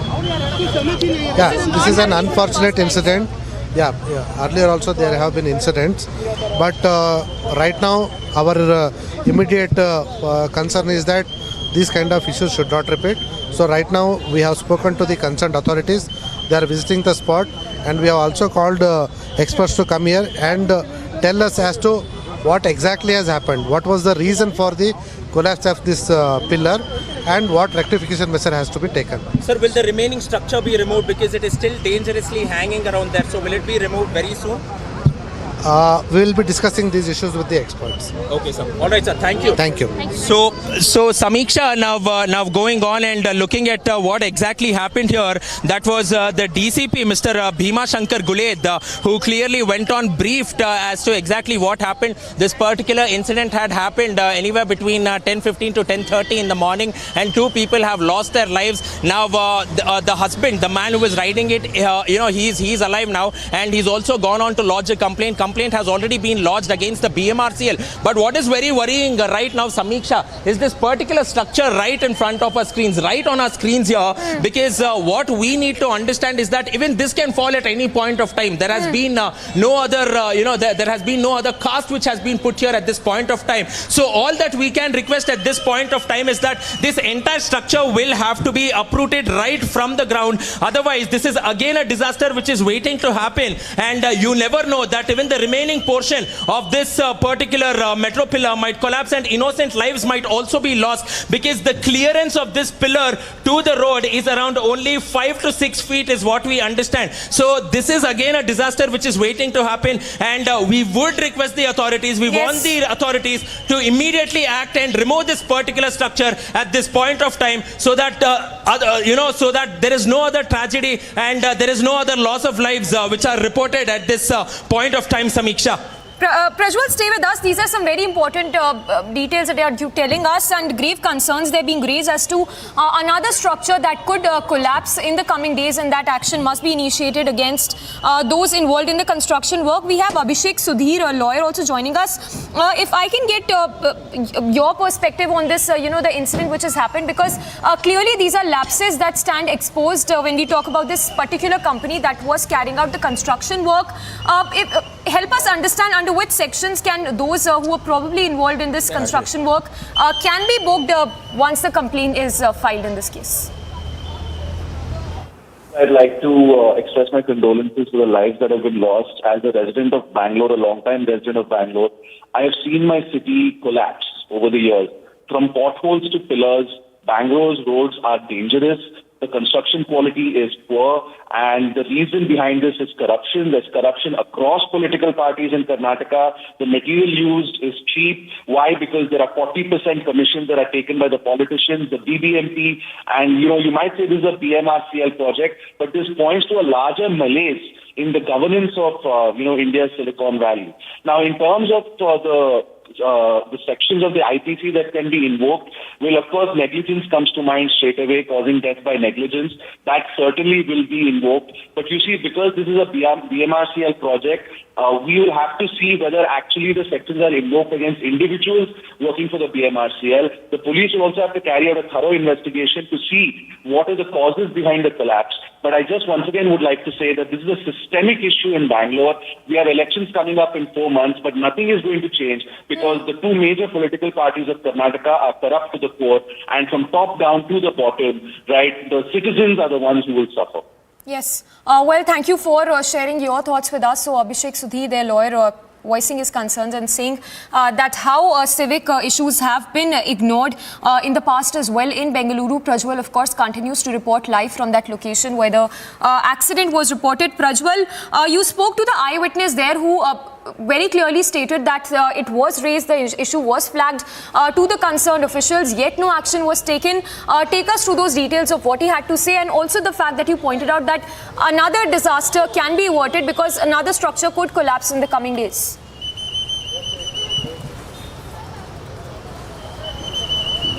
Yes, Samiksha, because we are right behind this particular structure where this might even go on to happen, because the eyewitness pointed out 3 important things, Samiksha. One, that this was a disaster which was waiting to happen. They have gone on to complain for the past 7 days to the police as well as the people's representatives here, but the authorities turned a deaf ear to their problems, and therefore 2 innocent lives have been claimed. And even when we are trying to go on, request the authorities on the behalf of the people that this particular structure which is right behind me, beam which is still tilting towards the left, which can go on and fall on the road. The officials are yet to discuss with the BMRCL, and only then they will go on and take a decision. This is something which is being repeated now. Why can't they go on, act on it immediately and go and remove this? Because it is again a disaster waiting to happen, and innocent lives will also be claimed now. And eyewitnesses are also furious with the fact that the government did not act on it despite repeated requests, and it is the government as well as the politicians who will have to be blamed for it. Yes. Prajwal, also once again, for our viewers also who are just tuning in, if you could give us more details at what time was this incident reported, and more about this construction company that was carrying out the work here.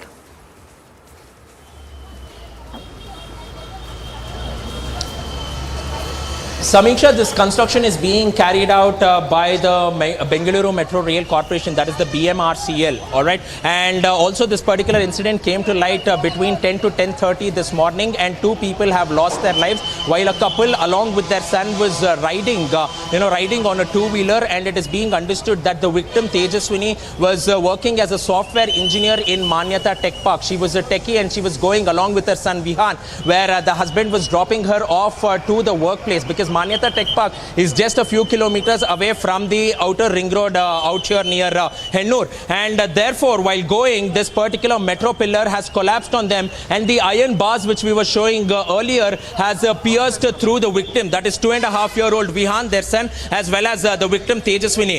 Luckily, the husband has escaped with some minor injuries, and now we are getting an update saying that he's out of danger, and he's the one who's gone on to file a complaint at the local police station, making BMRCL a part of this entire issue as well. And the blame lies solely with the BMRCL is what one of the victims has gone on to complain to. But now we will also have to wait for these people's representatives, that the local MLA over here, the local MLA of Hebal will also have to come here, that is Bhairathi Suresh, because shortly from now we also saw that he was going on and taking part in the protest. But we will have to wait for the concerned MLAs of this constituency to come here and also listen to the people's problems. Yes. Prajwal, stay with us, and just a quick more information that you can help us with. Any update on the health situation, health condition of the other child? The husband, of course, like you're telling us, sustained minor injuries, but what about the second child in this case?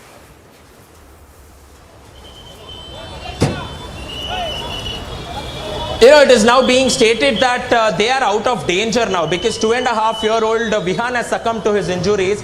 The mother has also succumbed to the injuries, but the other victims are out of danger, is what the DCP told shortly when he was speaking to Republic. But we will have to wait for an official update on the health condition of the victims. Now, just a short while ago, I was also mentioning about the fact that this is in Hebal constituency, but now we are also learning that this particular constituency is Sarvagna Nagar, under whose constituency this is KJ George's constituency, is what we get to understand. The former Bengaluru Urban Development Minister, KJ George's constituency is where this particular incident has happened, which is Sarvagna Nagar out here, Samiksha.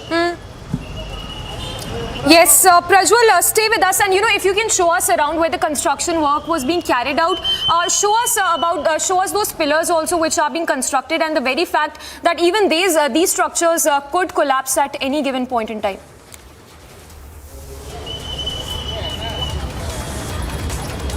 Yes, Samiksha, to again, go on, cast a focus, shift our focus towards this entire structure over here. This is the metro pillar which was being constructed by the BMRCL near Hennur main road, which comes between Hebal and Bayapanahalli. And there are a series of pillars which we can see where my video journalist Sadanand is clearly showing these metro pillars out here. And these are a series of metro pillars out here which was constructed, and one of the metro pillars which has collapsed is right here in front of us. And the major concern is the fact that it has still not been removed, because these structures over here is still not being removed even while it continues to tilt. So this is our major concern, because this is another tragedy which is waiting to happen, because on the other side we are seeing that traffic is already moving by.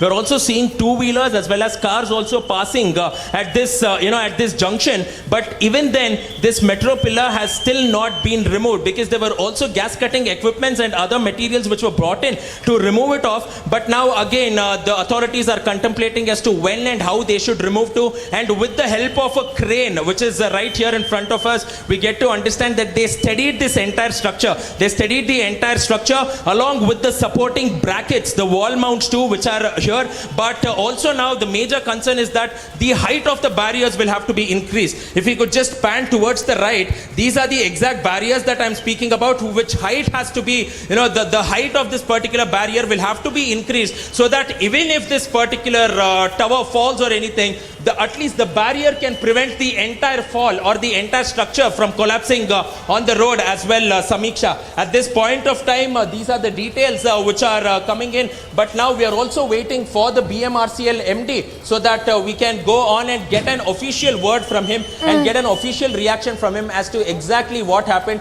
and what are the sort of actions that they are taking, the actions that are taking place on ground, because there has been absolutely zero action right here. Absolutely, the callousness and the civic apathy which completely stands exposed. Prajwal, once again, if you can talk to us about the comments that were made by this particular Neta just a few days back, where he said that such issues do not matter.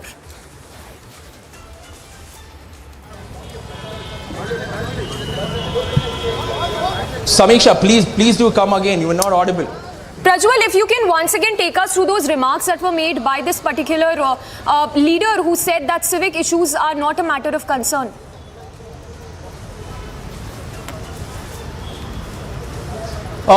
Absolutely, Samiksha. These statements were made by the BJP state president, Nalin Kumar Katil. He stated that roads, sewage, drains and infrastructure... We'll have to interrupt you there. Just stay with us. Yashwant Chauhan of the BMRCL, the company that was carrying out the construction work, is joining us. Would your company take responsibility for the loss of lives, 2 lives having been lost as a result of this pillar collapsing in this area?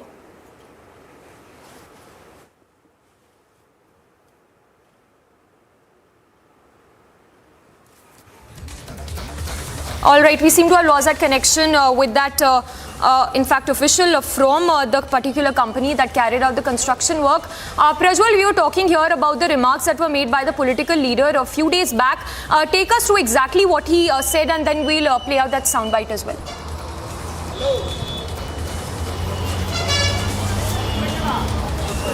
Samiksha, we were highlighting this important fact about the BJP state president Nalin Kumar Katil at a convention in Mangaluru stated that roads, drains and sewage does not matter. All that matters for the people, and their attention should be diverted only towards love jihad. This is something which was being stated by the BJP state president, due to which he also received a lot of backlash at that point of time, and even the Congress went on to question him. But just a few days after, if the government is not paying heed to the infrastructure woes of Bengaluru, to the citizens' problems, it is a disaster which is waiting to happen, and this has gone on to claim 2 innocent lives as well. So the apathy is there for everybody to be see, but when will the government go on and pick up? When will the government go on and act? All right, so Prajwal, they're reporting live. Yes.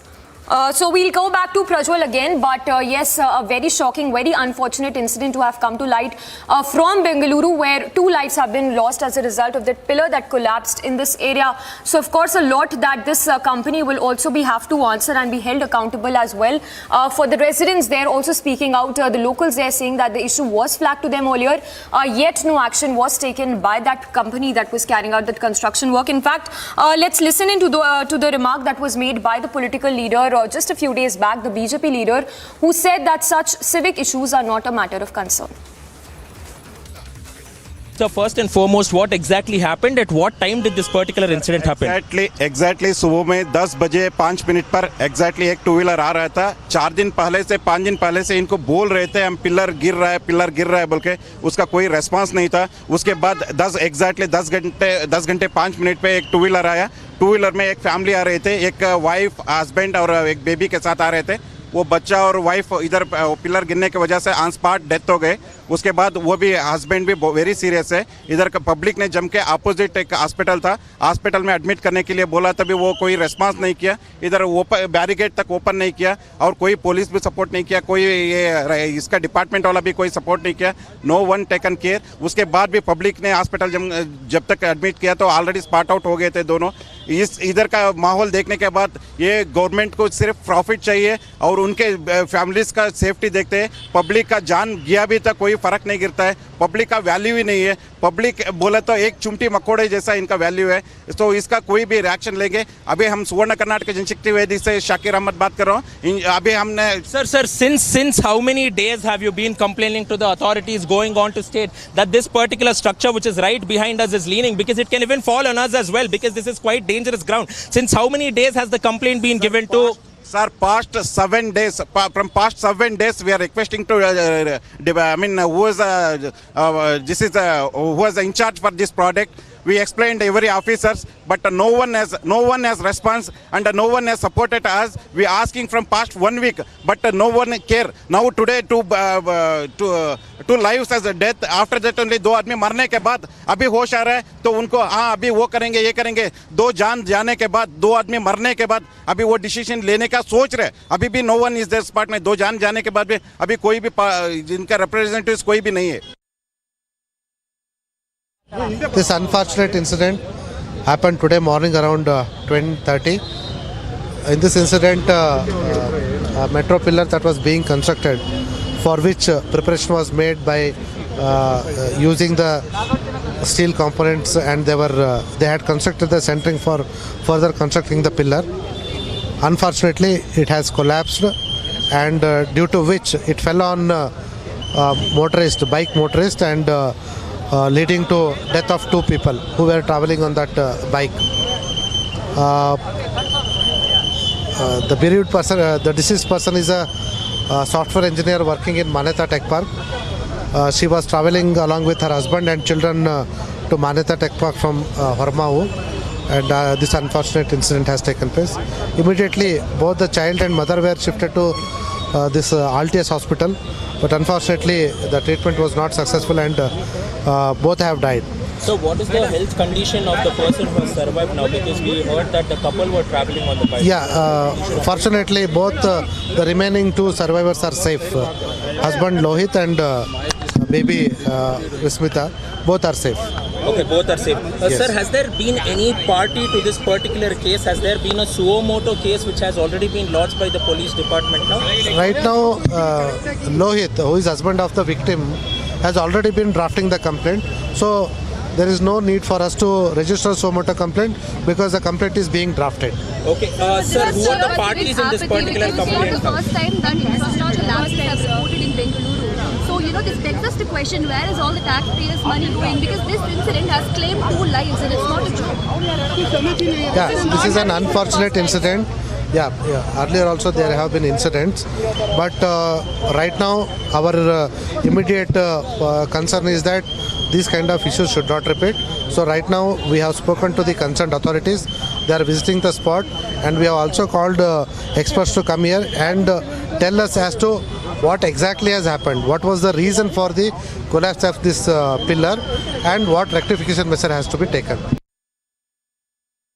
The ring road now, and right now we are here at the accident spot, which has happened right in the middle of the ring road, and this is exactly the spot, this is exactly the metro pillar that we are looking at, because this particular metro pillar has completely collapsed, and you can see the structure of the pillar from the basement as well. So what happened was there were supporting structures which was provided to this metro pillar, and the supporting pillars have given way, the supporting structure has given way, and therefore this entire structure has collapsed onto the road, and therefore innocent lives have been claimed. So on the left, if you see on the left where the pillar is leaning towards, on the left, that is exactly where this particular accident has taken place, and all these iron rods which we are seeing, all these iron rods which we are seeing have gone onto the roads. They fell on the roads where my video, and as soon as they fell on these roads, this is exactly the accident spot. While the couple were passing by along with their son, these iron rods also pierced, these iron rods also pierced through the victims. And now it is being learnt that despite the best possible efforts by the hospital, they have passed away. So where the structure is, we can clearly look at the structure which has given way completely. And you can see that how it has tilted completely towards the left. It has tilted completely. And all this casing, all the supporting material has also given way. So who will have to be held responsible?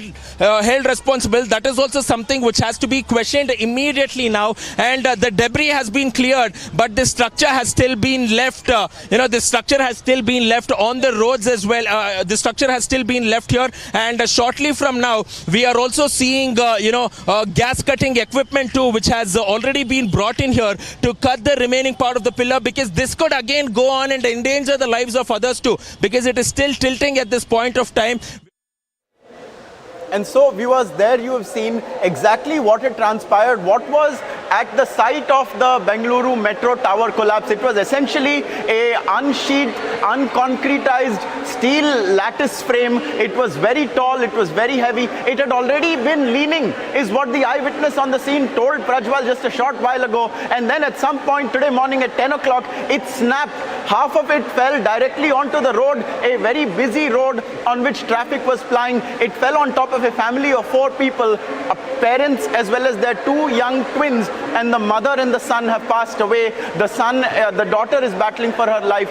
The father, we are told, has escaped relatively unscathed. But this is a fatal incident. It's a shocking incident that has taken place, and it really brings to mind the civic apathy in Bengaluru, because Bengaluru is not new to this kind of incident taking place. We've seen in just the last couple of months, whether it be potholes or whether it be exposed wires, Bengaluru has turned into a death trap. And this is something that the citizens are also very aware of. We have a number of callers calling us in our newsrooms at the moment. We have Vishnu, who is dialed in from Kollam. And Vishnu, if you're with us, what does this bring to your mind? What do you as a citizen feel when you see this kind of death trap being made out of what is supposed to be India's cyber city, India's IT hub? Vishnu. Yeah,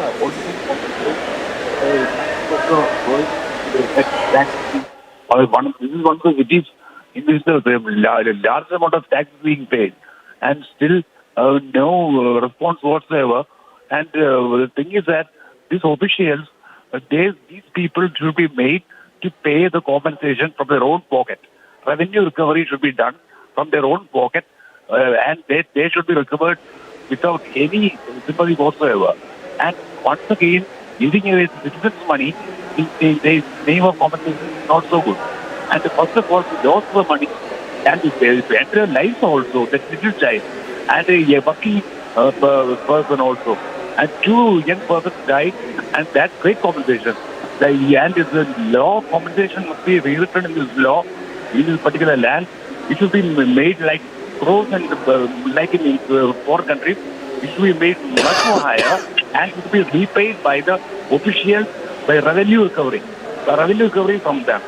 Just like the bank fraud, the data accountability is being done on the official, right, the clerk and the supervisor. Yeah. Absolutely. Vishnu, clearly you are looking at it from the point of view of a taxpayer. This is public money that is being spent essentially to create unsafe structures, and who knows for how long this structure has remained that way. We'll also be speaking to Prajwal again very soon to get a sense of the surrounding areas as well. Metro towers are placed one after the other. They are generally in the same frame, and they are in the same state of completion. And so it would be a point there to note of whether there are other such towers also over there which are similarly dangerous. I thank Vishnu for speaking to us from Kollam. Viewers, this is a story that has been broken by Republic. It took place at about 10:05 a.m. this morning, and a tower of a under construction Bengaluru metro, the Green Line, is what has collapsed. We have A. Subramaniam, another caller who has been watching from Navi Mumbai. Now, Mr. Subramaniam, we've seen that in Bengaluru there is, I beg your pardon, Mr. Subramaniam, is that correct? Yeah. C.K. Subramaniam. Mr. K. Subramaniam. Thank you so much, sir. PK Subramaniam. Right, Yeah. sir. If you can essentially provide us your input, what does this bring to your mind as a citizen? Have you noticed a similar apathy in your city as well? Tragedies of this nature frequently occur on the roadside, causing fatalities. All security measures will have to take as a precautionary steps. Somehow, we fail to note the danger facing in such construction site. It is a matter of shame for the authorities to go in for such a project work and fail to note the implications. It is indeed a sad state of affairs.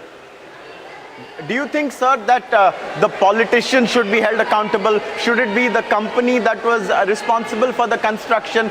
Do you think in most cases we are likely to see some kind of blame game break about and then no action is essentially taken? It's the citizens that end up suffering. Is that something you also agree with? That's something we've been hearing a lot of. Yes, blame game is...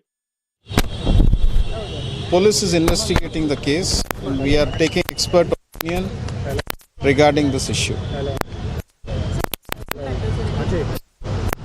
We will check up who is the contractor and we will take necessary action. Is the police taking more case? We are taking up a case. Against whom, sir? Against whoever is doing this work here. Any contractors or any PM Marshal official will named in that? See, we have to take, we are calling the experts to the spot.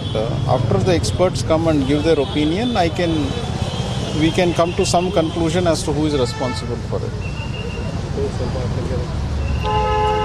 Thank you. Thank you so much, sir. Commissioner of Police, Mr. Chandrasekhar, saying that they're going to register a suit case. And they also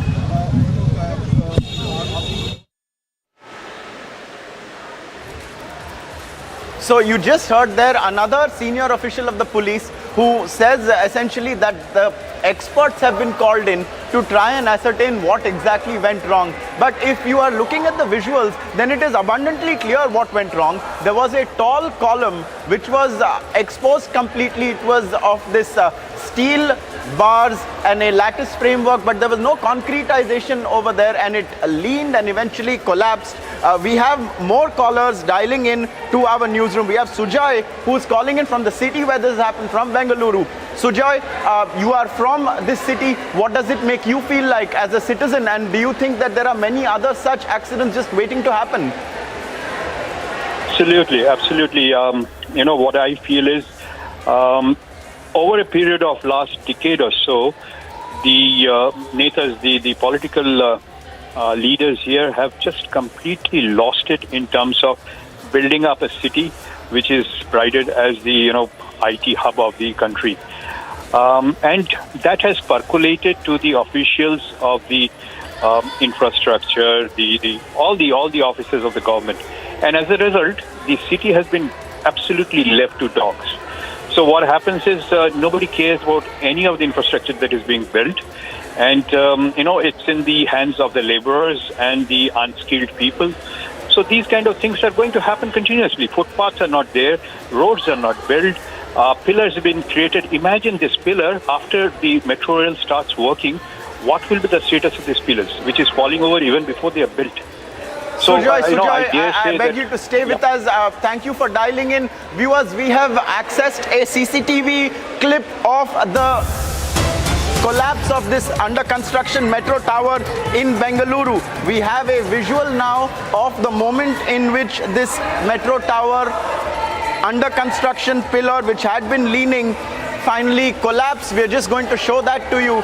You see, you have a view right now of the road. There is there is traffic in both directions. We appear to be looking closer to us at a slip road, and you see how traffic is evidently moving on both sides, and it is at this point where at some point we are told that the tower collapses. We can see that traffic is moving on both directions. This was the incident that led to the death of a mother and her baby son. The father and a twin daughter have managed to escape, although we are told the daughter is still battling for her life. and this is the incident that caused it. There was a under construction metro tower that was completely exposed in terms of there being no concretization, and it had been leaning. It was a tall tower and it collapsed onto the road. It passed the barricading, and that is the video that you are looking at the moment. This is the scene of where this tower collapsed, and you can see after a certain point that the vehicles stopped moving abruptly in their tracks, and that is where this tower has collapsed. We've seen Prajwal reporting from the site, and he showed us how at the very foundations itself there was a point at which the concretization was no longer present, and that is how the tower was allowed to remain for some period of time. Beyond that, for a very significant portion of the tower, there was only steel framework, and that is the steel framework that has snapped, and part of it has collapsed beyond the barricading onto the road. This is a CCTV footage that is timed at 10:20 a.m. That is when we can estimate that this incident took place, and as you can see, just outside of the frame there, all the traffic collapses, the traffic comes to a standstill, and you can see that there is evidence of there being something large that has blocked the road. From what Prajwal had told us, this is a very busy portion of the Bengaluru city road connectivity network. It's near a busy junction called Hebbal. And this caused a traffic jam that extended many kilometers after that, even as the authorities tried to get a handle on the situation and tried to clear up the road. The ramifications of this are vast, as the callers have been telling us, dialing us in our newsroom. They're extremely perturbed by the incident that has taken place in Bengaluru. And Bengaluru is a city where over just the last few months, whether it's flooding of vast portions of urban areas, whether it is potholes on roads that have occasionally killed people, whether it is exposed live wires that are hanging from trees and other things of the nature, it has turned into a death trap. And this is a city that is very well known in India and around the world for being a technologically superior city. It has a vast fame when it comes to being an IT hub.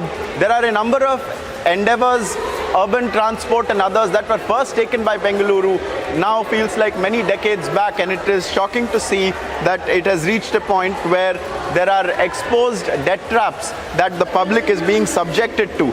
Viewers, this is a visual just of the area where the collapse took place. You can see after a certain point, this traffic, which appears to be free-flowing, especially on the main road, which is on the further side of the cliff, that just comes to a stop, and vehicles stop moving, and then you see that they are trying to take evasive action because clearly a part of the street has been blocked by this metal construction that was so dangerously exposed, so dangerously left to stand there. An eyewitness on the scene told Prajwal that for at least a week they had been telling the authorities that this structure is leaning, that it could collapse at any point, and you could get a sense of his absolute helplessness because the authorities would not listen to them. No one came to their aid, and as a result, 2 people have died. There was a young family that was caught under this tower, and on your screens right now is a photo of the bereaved family. The mother and the baby son have succumbed to the injuries that they sustained in this horrific incident in Bengaluru. The daughter and the father have survived. We are told that the daughter is also injured, and we wish and we hope that she emerges unscathed. From what the DCP of the area told us a short while back, the father of the family, he is all right. It's preliminary information, but he has filed a complaint or is in the process of filing a complaint, and this is the family that has borne the brunt of this terrible tragedy that has occurred, this tragedy that is an outcome of apathy of unbelievable proportions on the streets of one of India's biggest best known, most influential cities, the capital of Karnataka, Bengaluru, where over the last few months we've seen multiple instances of civilians, regular people paying the price for various infrastructural lacunae. We had seen how in the monsoon the city had been completely flooded. Various portions of it had come to be totally flooded. We've seen in times past when the number of lakes in Bengaluru have spouted this toxic froth that gives you a sense of the pollution there and the fact that there is no runoff, there's no spill off. We've seen potholes, we've seen live wires claim the lives of people, regular people who emerge from their homes every day on a Tuesday morning to go to their place of work with their children, maybe drop them off at daycare. Who's to say what this family was going to do today? But certainly they did not ever at any point think that a regular commute on a busy main road in Bengaluru would turn fatal for them, would turn tragic in such a manner.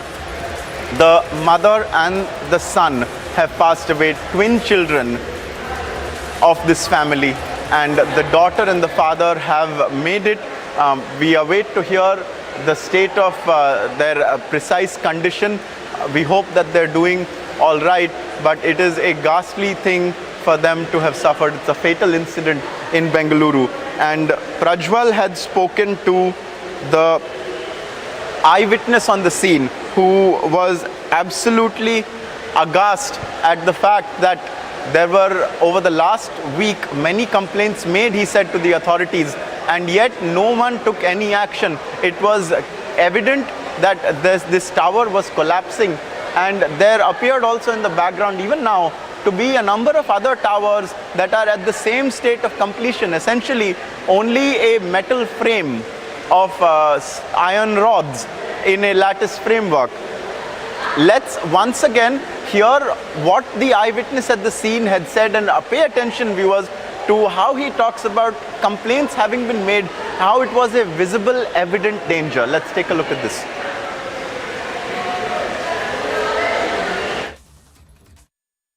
So first and foremost, what exactly happened? At what time did this particular incident happen? Exactly सुबह में 10 बजे 5 minute पर exactly एक two wheeler आ रहा था। 5 दिन पहले से इनको बोल रहे थे हम पिलर गिर रहा है बोल के, उसका कोई रेस्पॉन्स नहीं था। उसके बाद 10 घंटे 5 मिनट पे एक टू व्हीलर आया। टू व्हीलर में एक फैमिली आ रहे थे, एक वाइफ, हस्बैंड और एक बेबी के साथ आ रहे थे।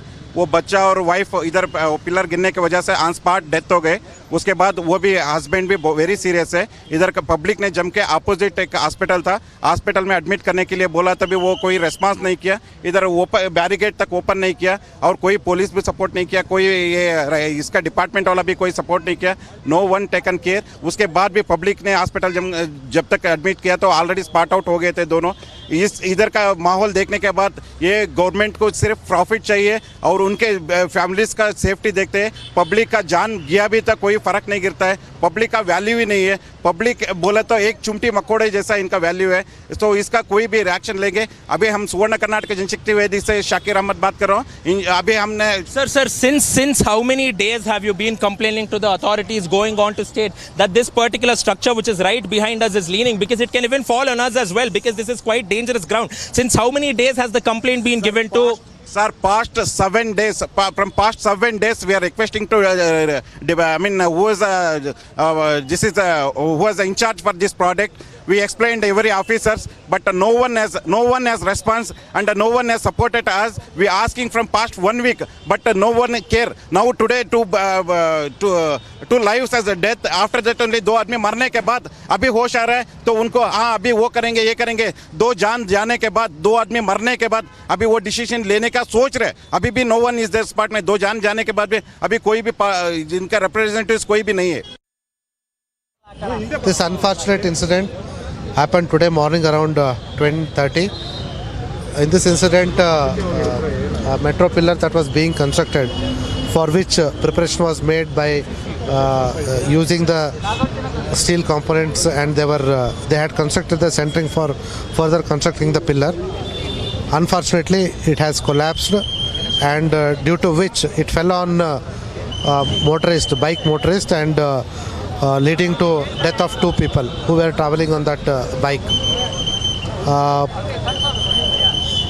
The bereaved person, the deceased person, is a software engineer working in Manyata Tech Park. She was traveling along with her husband and children to Manyata Tech Park from Hormao, and this unfortunate incident has taken place.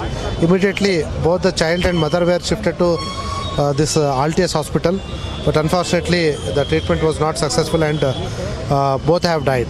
So what is the health condition of the person who has survived now? Because we heard that the couple were traveling on the bike. Yeah, fortunately both the remaining 2 survivors are safe. Husband Lohit and baby Vismita, both are safe. Okay, both are safe. Yes. Sir, has there been any party to this particular case? Has there been a suo moto case which has already been lodged by the police department now? Right now, Lohit, who is husband of the victim, has already been drafting the complaint. So there is no need for us to register suo moto complaint because the complaint is being drafted. Okay, sir, who are the parties in this particular complaint? This is the first time that infrastructure collapses have reported in Bengaluru. So, this begs us to question, where is all the taxpayers' money going? Because this incident has claimed 2 lives and it's not a joke. Yeah, this is an unfortunate incident. Yeah. Earlier also there have been incidents, but right now our immediate concern is that these kind of issues should not repeat. So right now we have spoken to the concerned authorities. They are visiting the spot, and we have also called experts to come here and tell us as to what exactly has happened, what was the reason for the collapse of this pillar, and what rectification measure has to be taken. The ring road now, and right now we are here at the accident spot, which has happened right in the middle of the ring road, and this is exactly the spot, this is exactly the metro pillar that we are looking at, because this particular metro pillar has completely collapsed, and you can see the structure of the pillar from the basement as well. So what happened was there were supporting structures which was provided to this metro pillar, and the supporting pillars have given way, the supporting structure has given way, and therefore this entire structure has collapsed onto the road, and therefore innocent lives have been claimed. So on the left, if you see on the left where the pillar is leaning towards, on the left, that is exactly where this particular accident has taken place, and all these iron rods which we are seeing, all these iron rods which we are seeing have gone onto the roads. They fell on the roads where my video, and as soon as they fell on these roads, this is exactly the accident spot. While the couple were passing by along with their son, these iron rods also pierced, these iron rods also pierced through the victims, and now it is being learnt that despite the best possible efforts by the hospital, they have passed away. So where the structure is, we can clearly look at the structure which has given way completely, and you can see that how it has tilted completely towards the left. It has tilted completely, and all this casing, all the supporting material has also given way. So who will have to be held responsible? That is also something which has to be questioned immediately now, and the debris has been cleared, but the structure has still been left, the structure has still been left on the roads as well. The structure has still been left here, and shortly from now we are also seeing gas cutting equipment too, which has already been brought in here to cut the remaining part of the pillar, because this could again go on and endanger the lives of others too, because it is still tilting at this point of time. We are also seeing engineers from the BMRCL who have come in here to go on and make sure that they cut away the remaining parts, and they're also trying to go on and take a stock of this entire situation as well. All right, so a very unfortunate incident to have claimed lives of 2, in fact, a 2.5-year-old child who was also crushed to death. And this comes days after the remarks that were made by the BJP leader, where he said that civic issues are not a matter of concern. Let's listen into that soundbite once again of the BJP leader.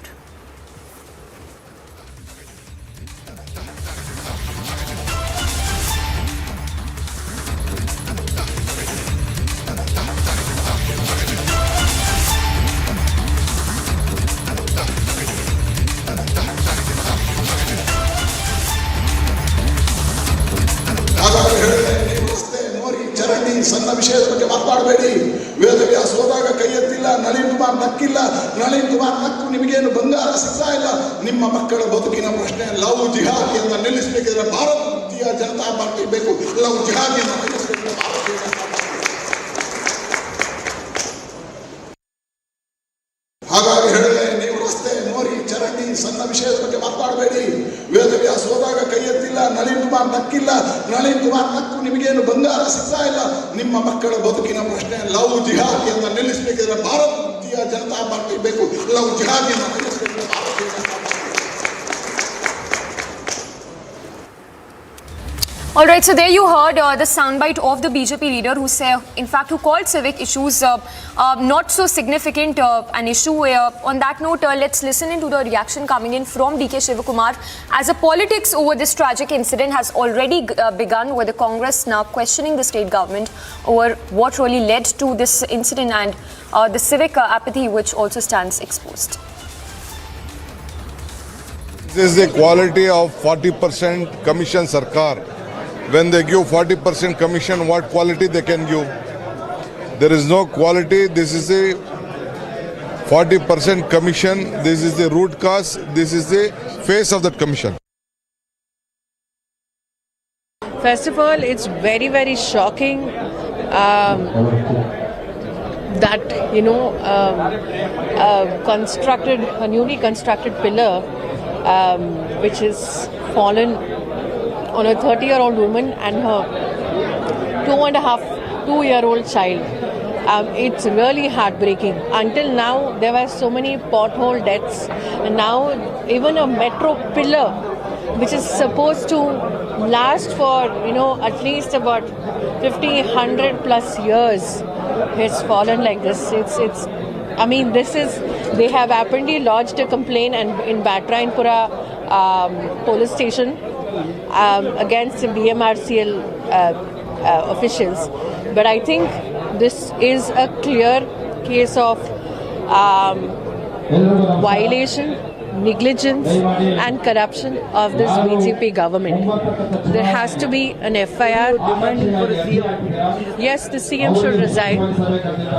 Because I think the Bangalore Development Minister portfolio is with the CM. They haven't bothered to give it to a single person.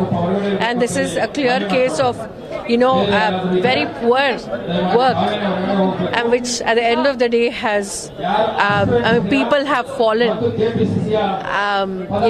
and succumbed to this injuries, and this is just people are fed up. People of Bangalore are fed up. People of Karnataka are fed up of this corrupt, inefficient government.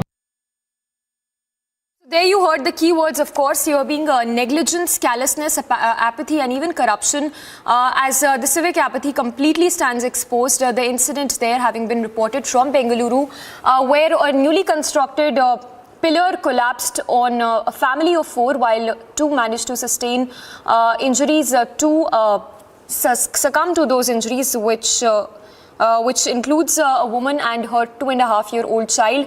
Also remember, this comes days after that remark that was made by a BJP leader who said that civic issues are not a matter of concern, and only today we got you this incident that is coming to light from Bengaluru, where a family of 4 that suffered in this accident, and 2 of whom lost their lives in this accident.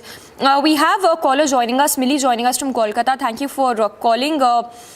If I can get your reaction, what sort of an action do you expect that should be taken by the civic authorities in Bengaluru?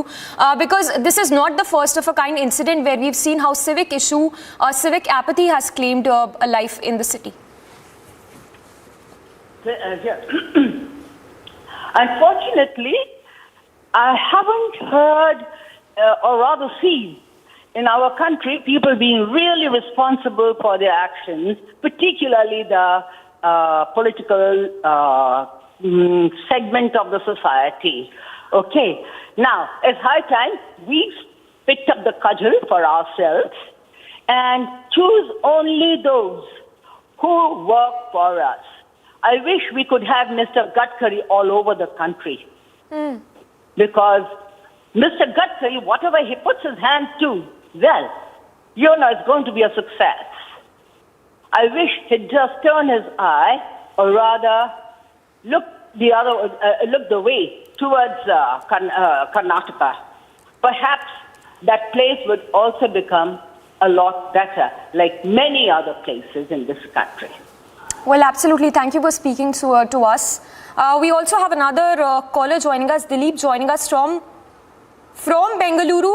If I can get your thoughts, the kind of civic issues they're being reported from Bengaluru, because this is a recurring problem, such civic issues claiming lives of people, and this time it's a pillar which collapsed on a family of 4, leading to a loss of 2 lives.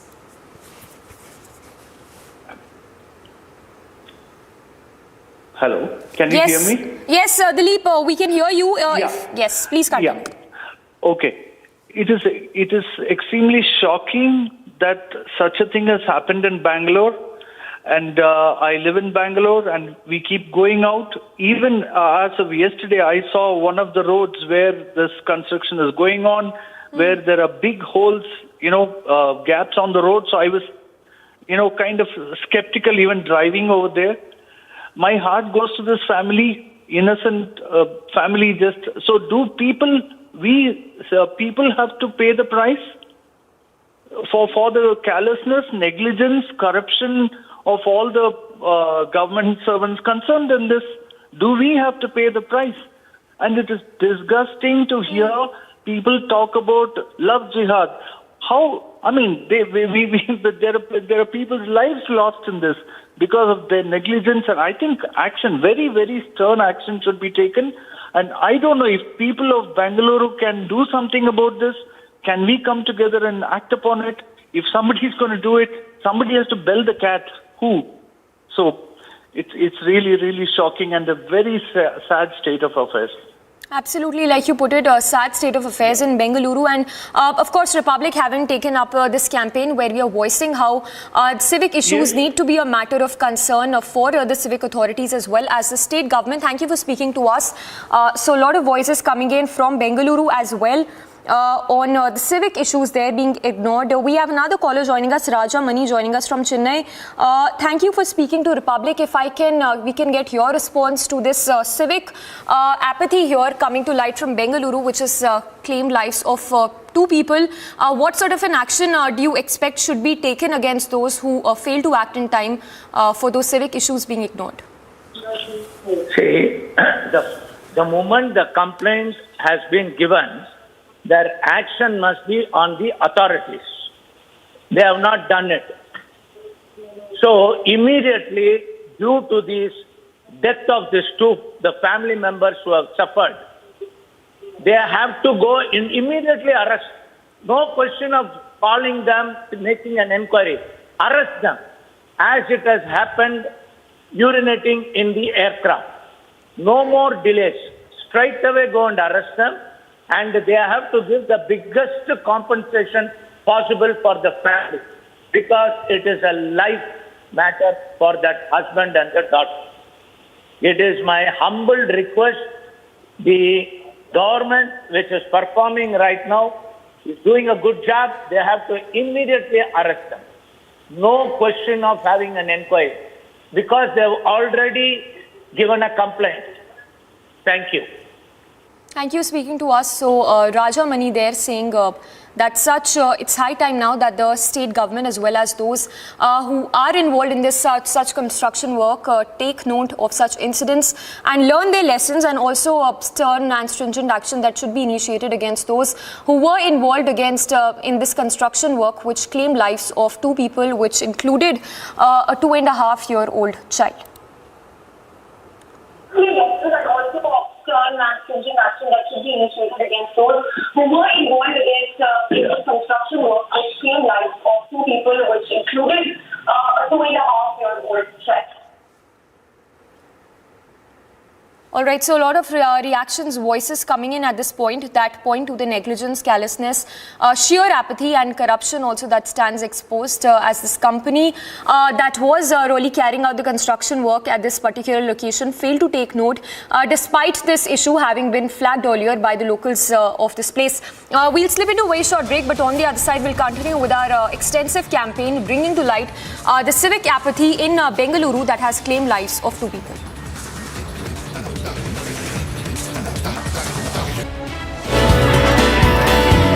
Thousands of nurses have gone on strike at 2 of New York City's major hospitals.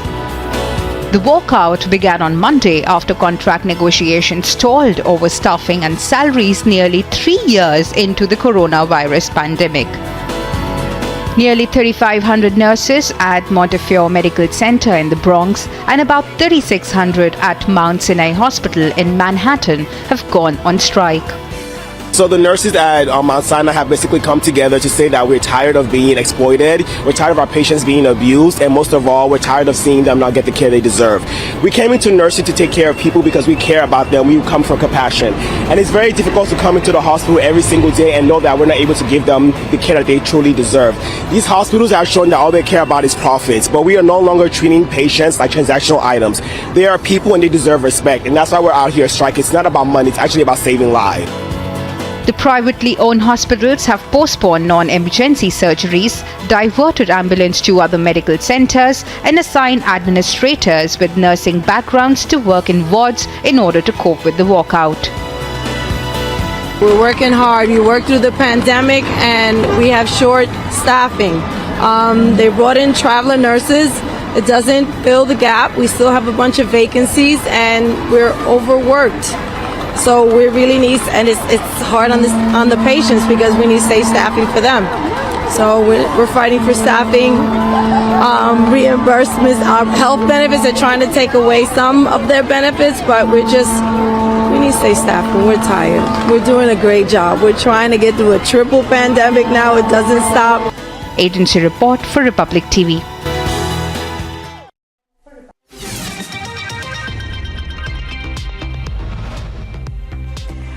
The headlines from across the globe this morning. California on high alert as it braces for more turbulent weather. Thunderstorms, snow and damaging winds sweep through.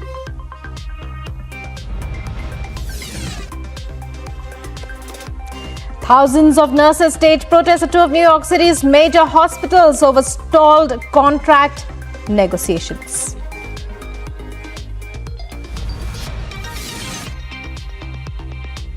United Kingdom's first satellite mission takes off from Cornwall, marking first orbital space launch.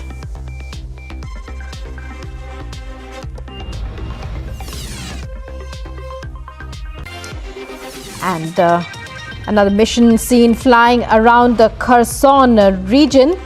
Speaking about the latest from the Ukraine war, North America. Ukrainian helicopters participate in combat missions seen flying around the Kherson region.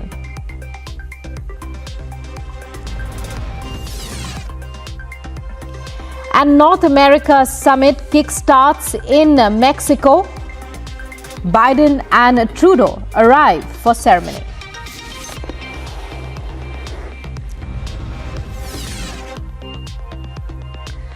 Arsenal defeats Oxford 3-0 to set up Man City showdown in FA Cup 4th round.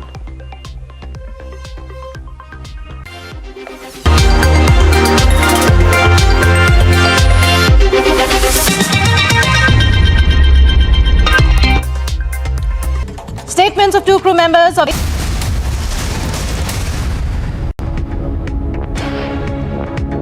ಏನಾದ್ರು ಒಂದ್ ನಿಮಿಷ ಈಗೇನ್ ಗೊತ್ತಾ sir 18 metre ಬರೀ ಕಂಬಿಲೇ ಇದೆ, concrete ಹಾಕಿಲ್ಲ. ಅದನ್ನ ನೀವು ಯಾಕೆ ಅದನ್ನ ಪ್ರಶ್ನೆ ಮಾಡಿಲ್ಲ? ಅವ್ರಿಗೆ ಹೋಗ್ಲಿ ಕಾಂಟ್ರಾಕ್ಟರ್ ಮೇಲೆ ಹಾಕ್ತಿದ್ದೀರಾ? ಇಲ್ಲ ಈಗ ಅದೇ ನಾವು ಹೇಳ್ತೀವಿ. ನಮ್ದು ಈಗ ಒಂದೇ ಪಿಲ್ಲರ್ ಇಲ್ಲ, ಸಾಕಷ್ಟು ಪಿಲ್ಲರ್ ನಡ್ತಾ ಇದೆ.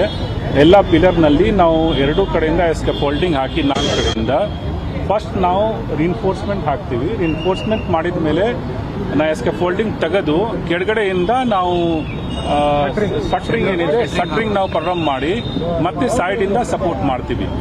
ಇದಕ್ಕೆ ಸಪೋರ್ಟಿವ್ ಇಲ್ಲ ಸರ್. ಮೇಲ್ಗಡೆ ನೀವು ಒಂದು 15 ಅಡಿ ಬಿಟ್ರೆ ಅದ್ರ ಮೇಲ್ಗಡೆ ಸಪೋರ್ಟಿವ್ ಇಲ್ಲ. ನೀವೇನ್ ನೋಡ್ತೀರಾ ಅಷ್ಟು ಮಾತ್ರ ಇದೆ. ಅದು ಇದು ನೆಗ್ಲಿಜೆನ್ಸಿ ಅಲ್ವಾ?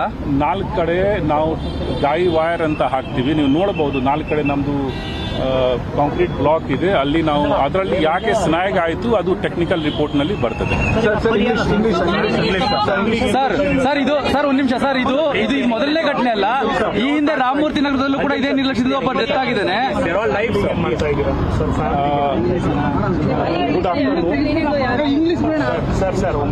ಸರ್ ಅಲ್ಲ, ಇದು ಕನ್ನಡ ಫಸ್ಟ್ ಮುಗಿಸ್ಬಿಡಿ ಸರ್. ಸರ್ ಅಲ್ಲ, ಈಗ ನೀವು ಇದೇ ಘಟನೆ ರಾಮಮೂರ್ತಿ ನಗರದಲ್ಲೂ ಕೂಡ ಒಬ್ಬ ಡೆತ್ ಆಗಿದ್ದಾನೆ, ಅಲ್ಲೂ ಕೂಡ ಇದೇ ನಿರ್ಲಕ್ಷ್ಯ ಆಗಿದೆ, ಇಲ್ಲೂ ಕೂಡ ಇದೇ ನಿರ್ಲಕ್ಷ್ಯ ಆಗಿದೆ. ಮುಂದಕ್ಕೂ ಕೂಡ ಇದೇ ಆಗಲ್ಲ ಅಂತ ಏನ್ ಗ್ಯಾರಂಟಿ ಸರ್? ನೀವು ಈಗ ಬರ್ತೀರಿ, ಬಂದು ಹೇಳ್ತೀರಿ ಇಲ್ಲ ನೆಕ್ಸ್ಟ್ ಸರಿ ಕ್ರಮ ಕೈಗೊಳ್ತೀವಿ ಅಂತ, ಯಾಕೆ ನೀವು ಮುಂಚೆನೆ ಕ್ರಮ ಕೈಗೊಳ್ಳಲ್ಲ? ಇಂಥ ಘಟನೆ ಆಗಿ ಡೆತ್ ಆಗುವುದು ಇದು ಫಸ್ಟ್ ಈ ರೀತಿ ಘಟನೆ ಆಗಿದೆ ಸರ್. ಈ ಹಿಂದೆ ಕೋರಮಂಗಲದಲ್ಲೂ ಕೂಡ ಹೈಡ್ರಾಲಿಕ್ ಪಂಪ್ ಇದ್ದು ಒಬ್ಬ ಡೆತ್ ಆಗಿದ್ರು, ಅಂದ್ರೆ ಒಂದು 1 year ಬ್ಯಾಕ್. ಈಗ ನಾವು ಕಾಂಕ್ರೀಟ್ ಬಗ್ಗೆ ನಾವು ಹೇಳ್ತಾ ಇದೀವಿ. ಪಿಯರ್ ರಿಇನ್ಫೋರ್ಸ್ಮೆಂಟ್ ಬಿದ್ದು ಇದು ಮೊದಲನೇ ಘಟನೆ ಆಗಿದೆ ಈ ರೀತಿ. ಅದಕ್ಕೆ ನಾವು ಫ್ಯಾಕ್ಟ್ ನಾವು ಚೆಕ್ ಮಾಡಬೇಕು, ಯಾಕೆ ಈ ರೀತಿ ಆಗಿದೆ ಅದನ್ನೆಲ್ಲ ಎಕ್ಸ್ಪ್ಲೇನ್ ಮಾಡಿದೀವಿ ನಿಮಗೆ. ಸರ್ ಯಾಕೆ ಸರ್ ಇಷ್ಟು ನಿರ್ಲಕ್ಷ್ಯ? ಯಾಕೆ ಸರ್, ನಿಮ್ ತಪ್ಪಿದೆಯಾ ಇಲ್ಲ? ನಿರ್ಲಕ್ಷ್ಯದ ಬಗ್ಗೆ ನಾವು ಹೇಳಿದೀವಿ ನಿಮಗೆ, ಎಲ್ಲ ಜನಕ್ಕೆ ನಿಮಗೆ ಗೊತ್ತಿದೆ. ಮೆಟ್ರೋನಲ್ಲಿ ಏನೇನು ಸೇಫ್ಟಿ ಮೆಜರ್ ತಗೋಬೇಕು, ಏನೇನು ಕ್ವಾಲಿಟಿ ಮೇಂಟೈನ್ ಮಾಡಬೇಕು, ಅದೆಲ್ಲ ನಾವು ಕರೆಕ್ಟ್ ಆಗಿ ಮೇಂಟೈನ್ ಮಾಡ್ತೀವಿ. ಅದರಲ್ಲಿ ಯಾವ್ದು ನಾವು ಕಾಂಪ್ರಮೈಸ್ ನಾವು ಮಾಡಲ್ಲ. ಸರ್ ಈಗ ನಿಮ್ಮ ತಪ್ಪು ಇದೆಯಲ್ವಾ ಸರ್? BMRCL ತಪ್ಪಿದೇನಾ ಇಲ್ವಾ? ಈಗ ಅದನ್ನ ಹೇಳ್ತಾ ಇದ್ವಿ, ನಮಗೆ ಫ್ಯಾಕ್ಟ್ ಫೈಂಡಿಂಗ್ ರಿಪೋರ್ಟ್ ಬಂದ ಮೇಲೆ ಗೊತ್ತಾಗ್ತದೆ ಯಾರ್ದು ಮಿಸ್ಟೇಕ್ ಅಂತ. ಈಗ ನೇರವಾಗಿ ಹೇಳಲಿಕ್ಕೆ ಆಗೋದಿಲ್ಲ. ಪರಿಹಾರ ಬಗ್ಗೆ ಈಗ ನಾವು ಮೆರಿಟ್ ಆದ್ಮೇಲೆ ನಾವು ಎಷ್ಟು ಪರಿಹಾರ ಕೊಟ್ಟರೆ ಅದು ಸಾಕಾಗಿಲ್ಲ. ಆದ್ರೆ ನಮ್ಮ BMRCL ಇಂದ 2 ಜನ ತಾಯಿ ಮತ್ತು ಮಗಳು ಏನು ಹೋಗಿದ್ದಾರೆ, 2 ಜನಗೆ ಸೇರ್ಕೊಂಡು 20 ಲಕ್ಷ ನಾವು ಕಂಪನ್ಸೇಷನ್ ಇಮಿಡಿಯೇಟ್ಲಿ ನಾವು 20 ಲಕ್ಷ ಬಗ್ಗೆ ನಾವು ತೀರ್ಮಾನ ತಗೊಂಡಿದ್ದೀವಿ.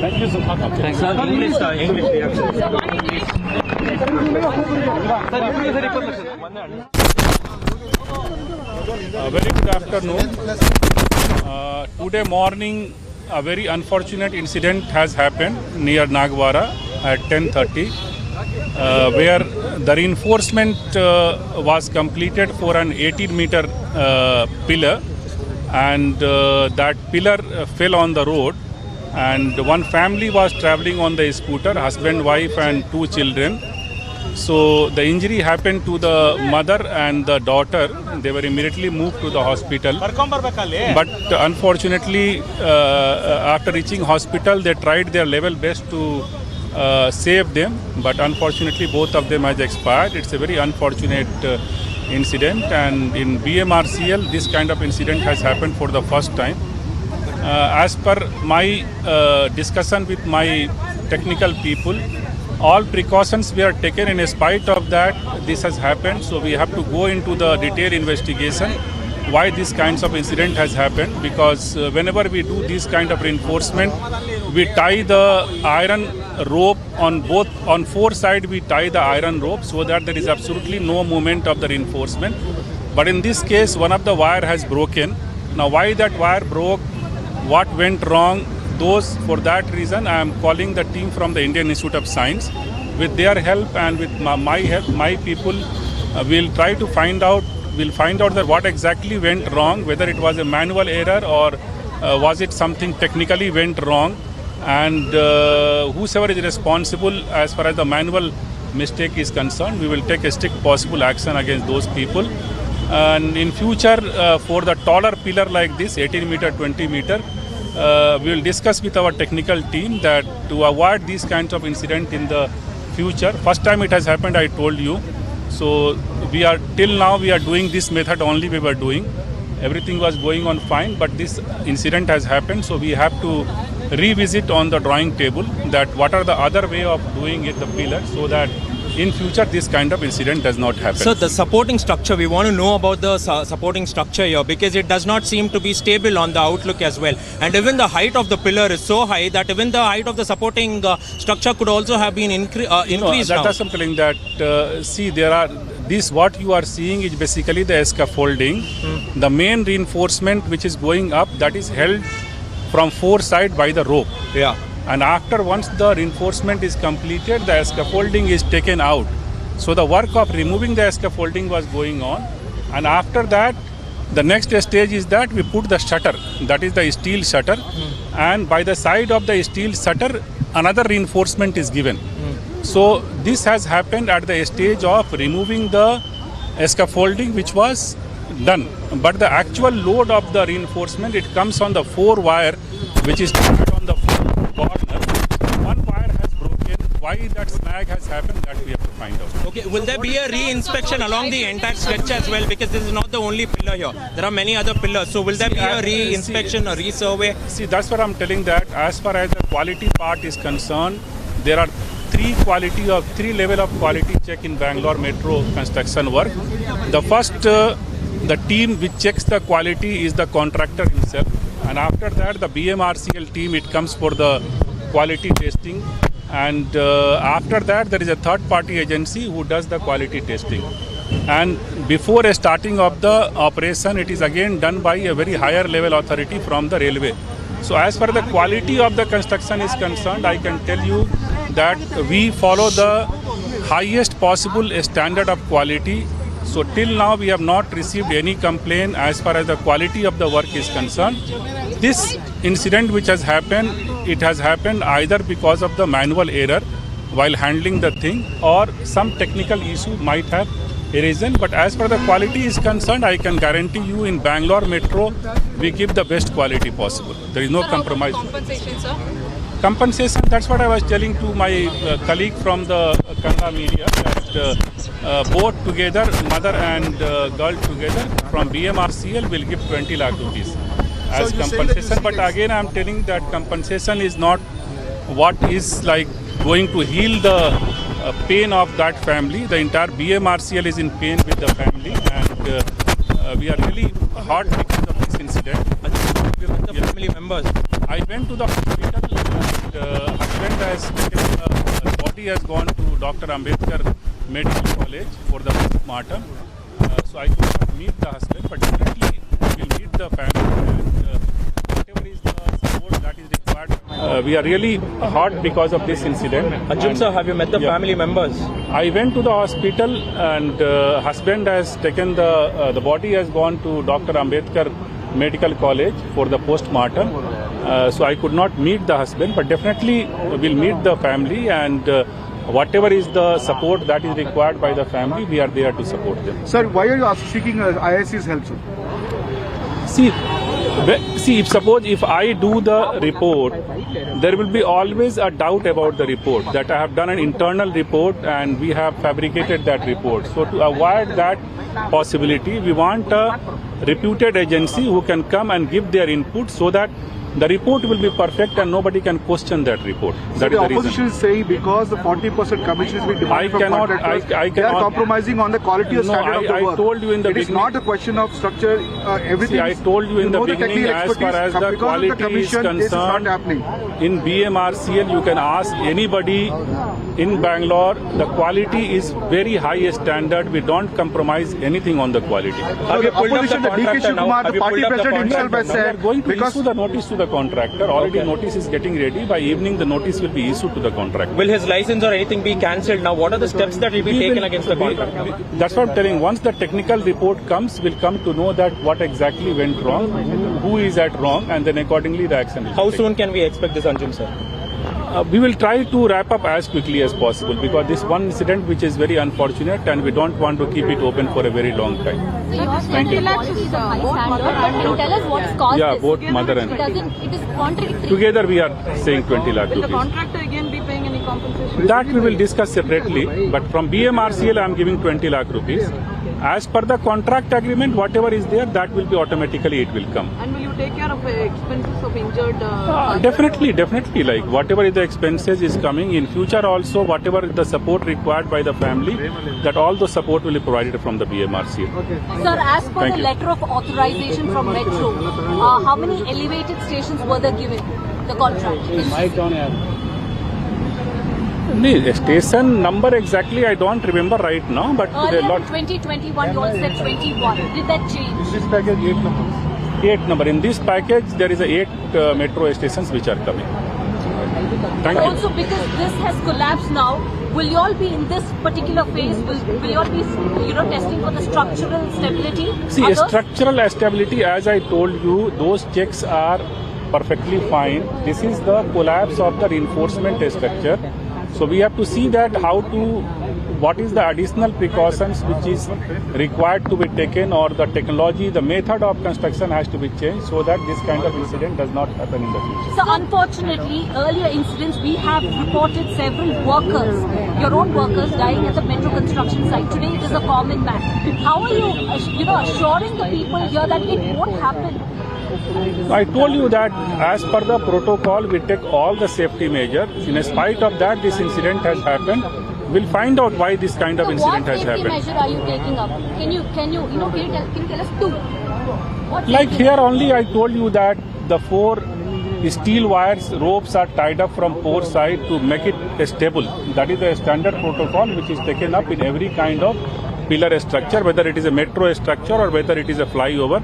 The same standard we are also following. Anjum sir, will this be cut off as well? Because this will be the first 1 meter which you are seeing. It will be completely removed, and from the piling level, pile cap, it will be redone completely.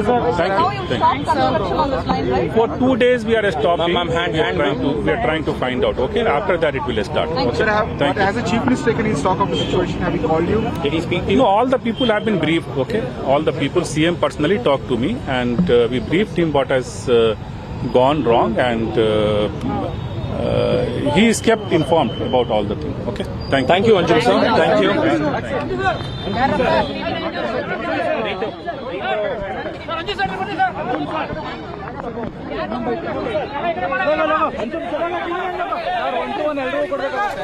All right, so we heard the BMRCL MD speak there, and he has said it's an unfortunate incident, but a manual error that has led to the death of two people.